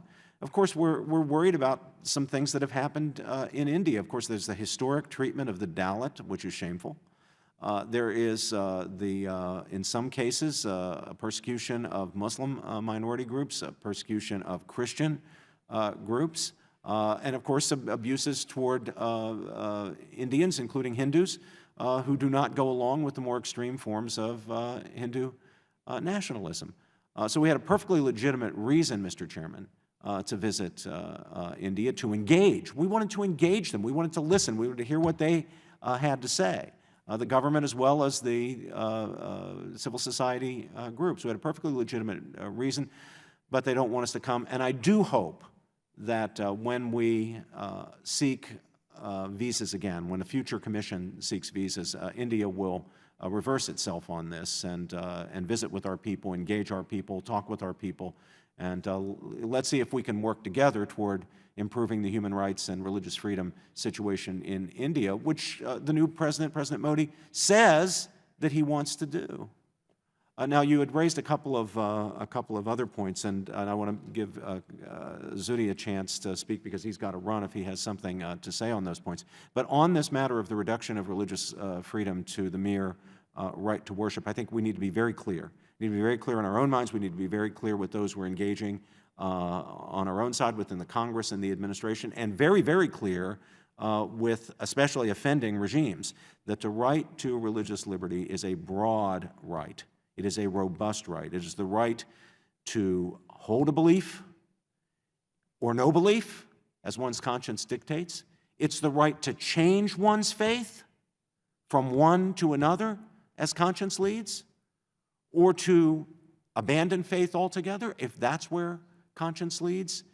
It's the right to express one's faith, Mr. Chairman, in public and not merely in private, to enter the public square and to express one's views, advocate on behalf of one's religious beliefs to others, respectfully, as long as one also respects their right to listen or not listen as they see fit, to engage one, to try to persuade one in the opposite direction. And very, very fundamentally, and let this never be lost, it also means the right to enter the public square and on the basis of one's religiously informed convictions about justice and the common good, advocate positions regarding public policy, vie for the allegiance of one's fellow citizens, seek to correct what one views as injustices, precisely as Dr. Martin Luther King did. Fortunately, we did not say to Dr. King, "You're a religious man, you're a preacher, you speak in terms of God and the Bible, that violates the separation of church and state. You can say that stuff in your church, but don't enter the public square and try to change public policy based on this religious teaching." To have said that to King would have been for us to be profoundly untrue to our own convictions and principles as embodied in our Constitution and Declaration of Independence. And to say that to religious people today is equally an offense against the best in our traditions. Zuhdi, I want to give you a chance because you have to run to the airport. Yeah. Thank you, Chairman. There's actually four things I want to, and they may not respond directly to your last question, but just in the interest of time. First of all, there was comment made earlier about the faith of the people escaping Syria, and as much as certainly there has been a genocide perpetrated against the Yazidis, the Christians, and other minorities by ISIS, to say that the Muslim community, in all due respect to Mr. Rohrabacher's, Congressman Rohrabacher's opinion, is leaving because of jobs and other issues, they were targeted there. I believe, and this is my personal opinion, not that of the Commission, there was a genocide against the Sunnis and has been perpetrated for years with over 500,000 killed. Somewhere upwards of 95% of those killed have been Sunni Muslims. They are not leaving because of jobs and looking for a better place. They're leaving because they've been targeted by the Assad regime. And our recommendations do ask that that be looked at. And to that, actually, the comments about Russia, I think, also need a contrary opinion to be responded to, which is that our Commission has listed Russia as a country on the watch list, or Tier 2, and I have a dissent in our report that I believe personally that Russia should be listed in the CPC list. It's not just the Jehovah's Witness, but it is Muslims, and it is systematic, I believe, systematic and egregious changes in the law.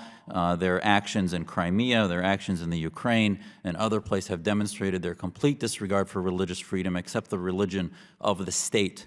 And I will say, again, taking off my USERF hat, but simply as a chairman of the American Islamic Forum for Democracy, their actions in Syria are also perpetrating a genocide in a foreign operation, which I think mirrors what they do domestically in Russia. And I think you see this also with Iran, who's helping what's happening in Syria. What they do domestically, they also do abroad.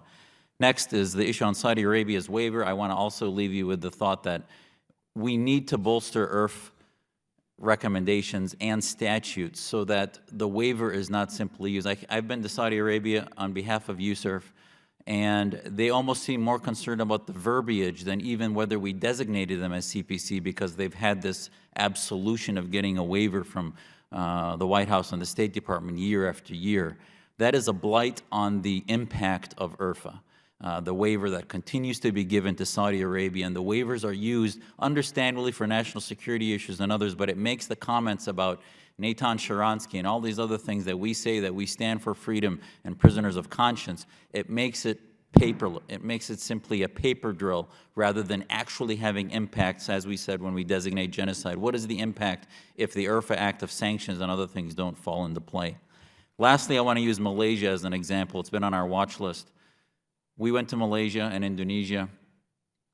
We met with civil society groups, and to Dr. George's comments, women's groups after Islamic liberal groups told us, stop calling us a moderate Islamic country.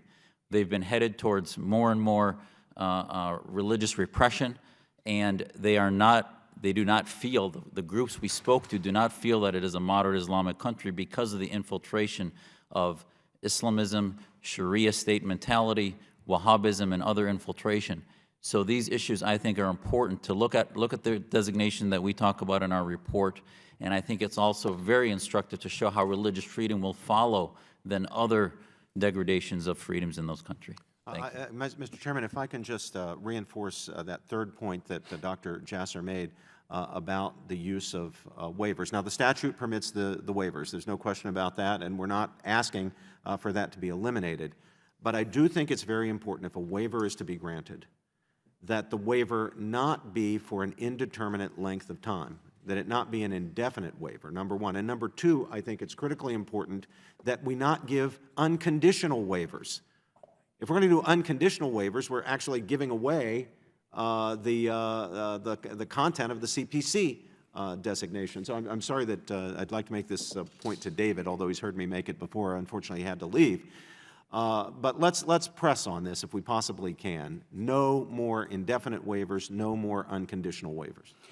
As you know, the new International Religious Freedom Act, the one that has passed the House, does limit to 90 days with an additional 90 days, except for true national security reasons, because waivers are violated with impunity by administrations, and unfortunately this one has done so like no other.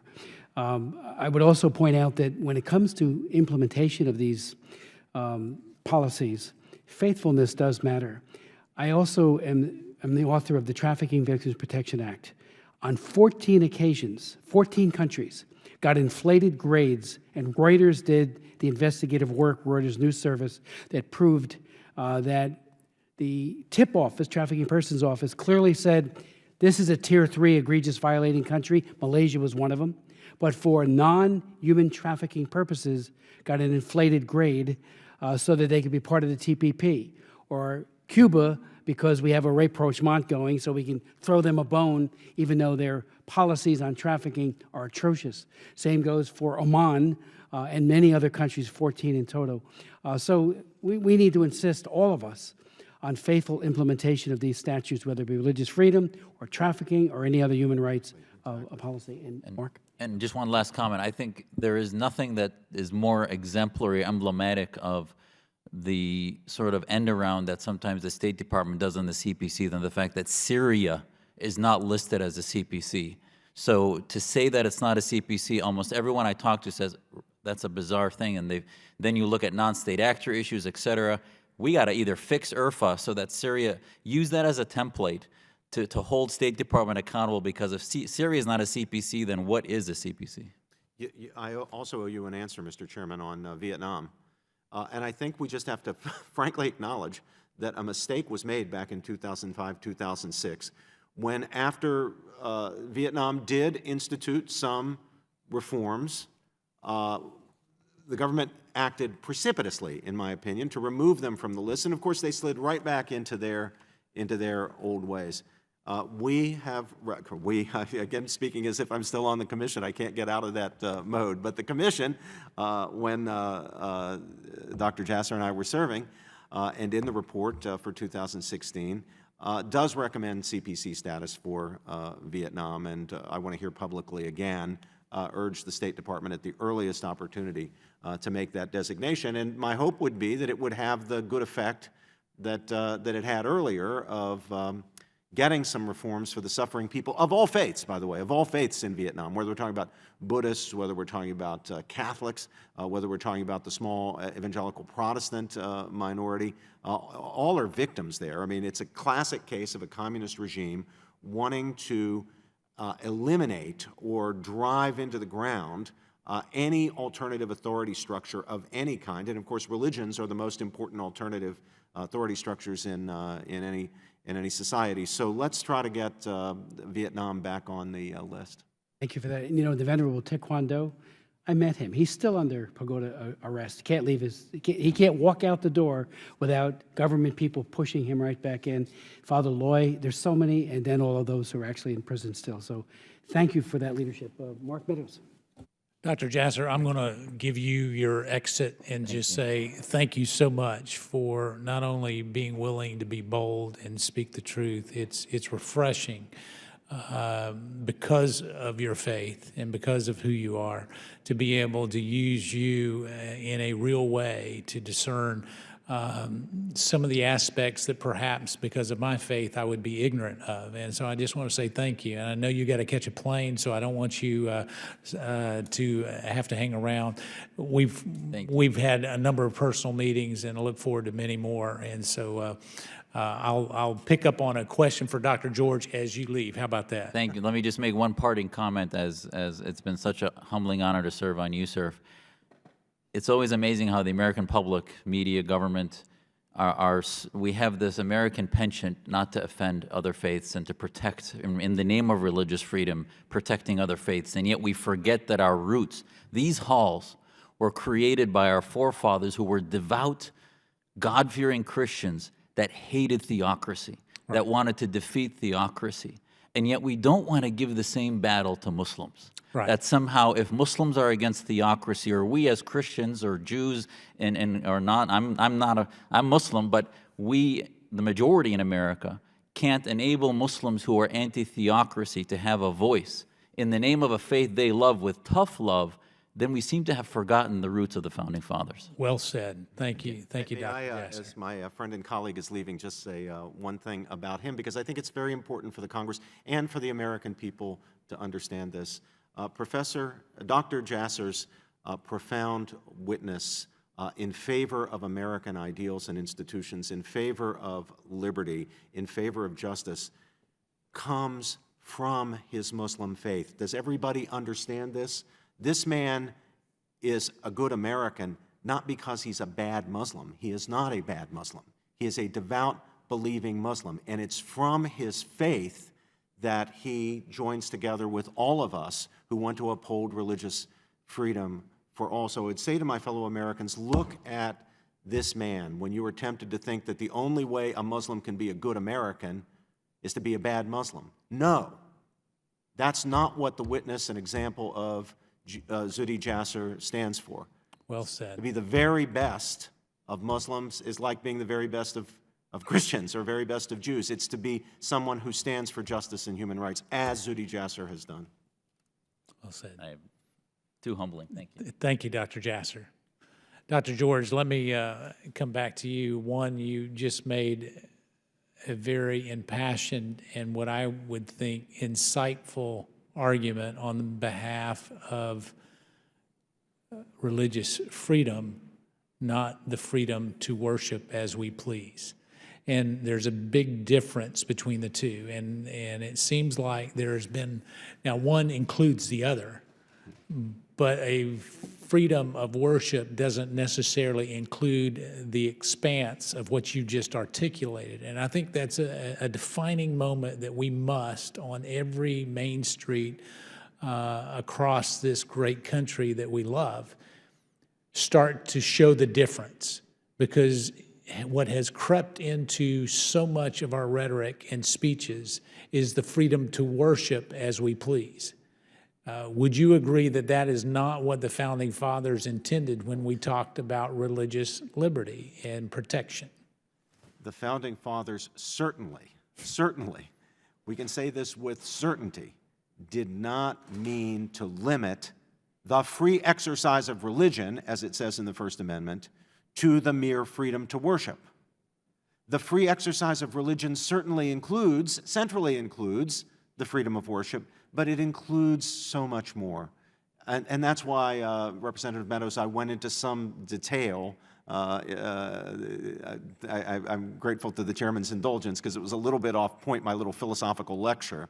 But I think it is relevant to the practical issues that we're dealing with today, because some people are tempted to think that people enjoy freedom of religion if they enjoy the freedom to attend the mosque or the church or the synagogue, to pray around the dinner table or on their knees at bedtime. But the reality is, if that's all they've got, they've only got a fragment of the fundamental human right to religious freedom, which does include the right to go into the public square, to advocate, to act on one's religiously inspired or religiously informed judgments about justice and the common good, as Martin Luther King did. There is no sense, none, zero, in which our founding fathers, including Jefferson, who was often trotted out as an anti-religious person, or as a person who wanted to restrict religion to the narrowest confines of the private sphere. There is no founding father, including Jefferson, who sought a privatization of religion. It was Jefferson, Representative Meadows, who said, speaking of slavery, himself a slave owner, who said, speaking of slavery, I tremble for my country. Not just I tremble for myself as if it were a private sin. I tremble for my country when I consider that God is just and that his justice will not sleep forever. There are some times when we must tremble for our country because of injustices that we as a people are guilty of. And there, the prophetic voice of faith must speak to us, not in the narrow confines of private life, but in our public lives together as citizens. Well, it is indeed foundational. It is truly what I believe our founding fathers not only envisioned but practiced. And so in doing that, it is important for us as we preserve those liberties. So let me shift gears, and I want to talk a little bit about Sudan. Heard Ambassador Saperstein talk about the potential for real progress in Sudan. I know I have personally met with not only Sudanese government officials here in Washington, D.C. on this topic, as well as the economic prosperity of Sudan. We know where they are today in terms of not only sanctions, but other potential retributions that because of their government philosophy. And yet, I guess I would be remiss in not asking, is there a glimmer of hope where truly we can find the start, the kernel of a seed supposedly sprouting for religious liberty and protection? I've sensed some of that from government officials and from those who talk on their behalf here in Washington, D.C., and yet I hear conflicting messages from some that are in countries, and I go way back with Sudan. I mean, my mom was in Khartoum, almost 50 years ago, and we've been very supportive of those who have horrifically had to eat leaves off of trees to survive. And so in doing that, it is not with an ignorance of what has happened, but with a hope of what could potentially happen. And so I ask you to give me your candid thoughts on that. The gentleman yield before. Sure. I would just note, and I think the record should reflect it, Mr. Meadows played the pivotal role in effectuating the release of Miriam Ibrahim. He got the entire Congress mobilized, meetings with the ambassador, and he had a very, very effective diplomatic initiative that yielded the release of that wonderful woman and her children. So I just think the record should recognize that. Well, you're very kind. I thank the gentleman, and he is humble in not acknowledging his own role in that particular situation. But please, Dr. Joyce. Well, George. I know I speak for an awful lot of people in the religious freedom advocacy community in saying that we thank you both for your efforts on her behalf. I had the pleasure of being on the dais with her when the Pope spoke in Philadelphia. She and I were among the warm-up acts for Pope Francis, so I got to speak with her and then to listen to her give her speech. And she's a wonderful witness, and she's here because of your work, and we're just so grateful for her and for what you did for her, and in that way also for all of us. Representative Meadows, my heart breaks for the people of Sudan. Those people have suffered for so long and so intensely. Weak government, corruption, persecution, abuse, civil war. It's hard to think of a spot on earth more bleak, more dismal for the people than Sudan. Religious freedom in Sudan remains, the conditions for religious freedom remain poor. I can't give you a rosy picture. The reality is what it is. But I have known Ambassador Saperstein for many, many years. I have worked with him long before he came to his position as ambassador. I wish he had more power before he came to his position as ambassador.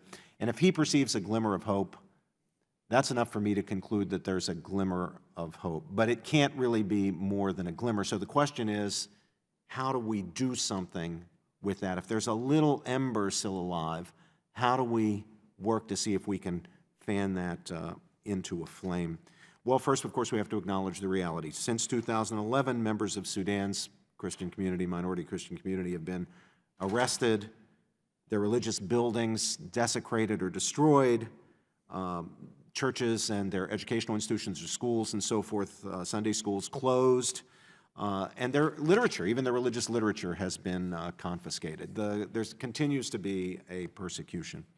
So if anything is to be done, our recommendations to our government are as follows. Try to enter into an agreement with the government of Sudan that would set forth our commitment, set out a set of commitments that the government of Sudan would undertake to address the worst offenses. First, end prosecutions and punishments for apostasy.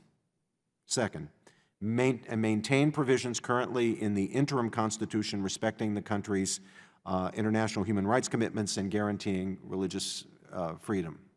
At a minimum, those formal guarantees. Now, we know formal guarantees, parchment guarantees, as our founders called them, aren't enough, but they're a necessary condition of doing more. So we need to get those into the actual final constitution. Lift government prohibitions on church construction, the issuance of permits for building new churches, create legal mechanisms to provide compensation for those congregations who've had their churches destroyed, and get serious about addressing attacks on churches or on religious people like Christians who are victimized when rogue individuals or groups of thugs or mobs commit those atrocities against people. Prosecute them, punish them. Repeal or revise all articles in the 1991 Criminal Code which violate Sudan's international commitments to religious freedom and belief. And then finally, hold people accountable, whether they're government officials or private individuals, for any attacks on houses of worship, on individuals, any acts of discrimination against people because of their religious affiliation or religious beliefs. That's what we would like to see in an agreement entered into between our government and the government of Sudan. Thank you, Dr. George. Mr. Chairman, I'll yield back. I thank you. Thank you very much. Thank you, Dr. George. Anything else, Dr. George, you'd like to? I'd like to say a word about Pakistan. Please do. We haven't spoken enough about Pakistan. Of those 7 nations that you rightly pressed Ambassador Saperstein about the State Department not designating, we've made recommendations for designations as CPCs.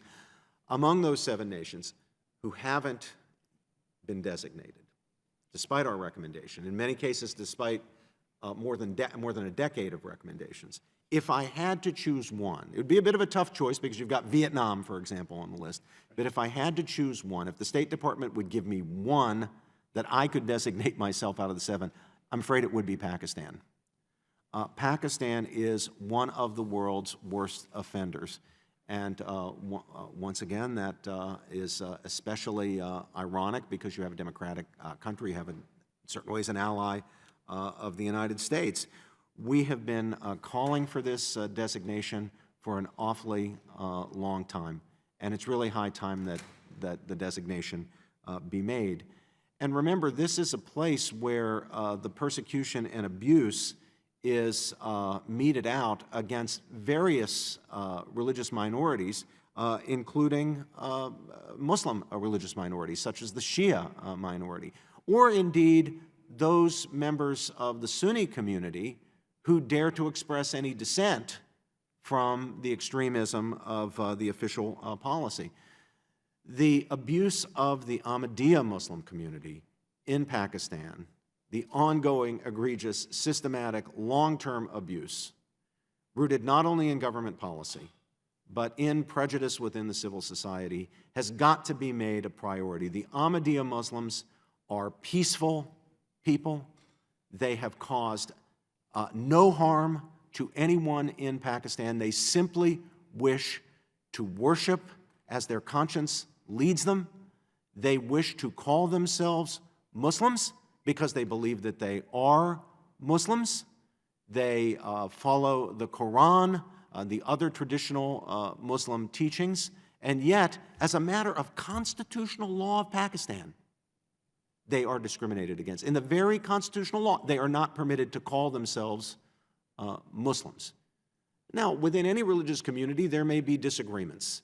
Members of one Christian denomination may feel that members of another group who call themselves Christians aren't really Christians because they don't have the right doctrines and so forth. And yet, we would rightly be appalled if anyone sought to use government power to punish people who called themselves Christians despite somebody else believing that they're not really Christians. Well, government power is being used against the peaceful Ahmadiyya community in Pakistan. That's also true of Saudi Arabia, by the way, but it's especially true in Pakistan. And I would really like the Congress to make it a priority in the advocacy concerning Pakistan, that Pakistan must cease the oppression of the Ahmadiyya. And I think the same should be true, by the way, when we're talking about the Baha'i minority in places like Iran. Here, again, is a peaceful religious group, has never caused anybody any harm, are persecuted simply because of their beliefs. These are really egregious cases because governments can't hide behind the concern that, well, we're really fighting terrorism. We have to oppress this group or that group because terrorism is being incubated in those groups. Nobody can say that about the Ahmadiyya. Nobody can say that about the Baha'is. But back to Pakistan, the abuses are so widespread and so deeply entrenched that we need to put as much pressure as we can on our government to put as much pressure as it can on the Pakistani government so that it will begin to relent from its own abuses and start doing something about the abuses of religious minorities by private organizations or individuals or mobs within burning down churches and so forth within Pakistan. So thank you, Mr. Chairman, for giving me a few minutes to make that. Oh, thank you. And as we know, Indonesia, as you point out, also is discriminatory towards the Ahmadiyya, the Muslims. So I'm losing my voice. I apologize. Mark, anything else? Thank you, Dr. George. I know you've missed 2 trains. Deeply appreciative. And I thank you for your tremendous leadership. It has made a colossal difference in a positive way. So thank you. The hearing is adjourned. Thank you, Mr. Chairman.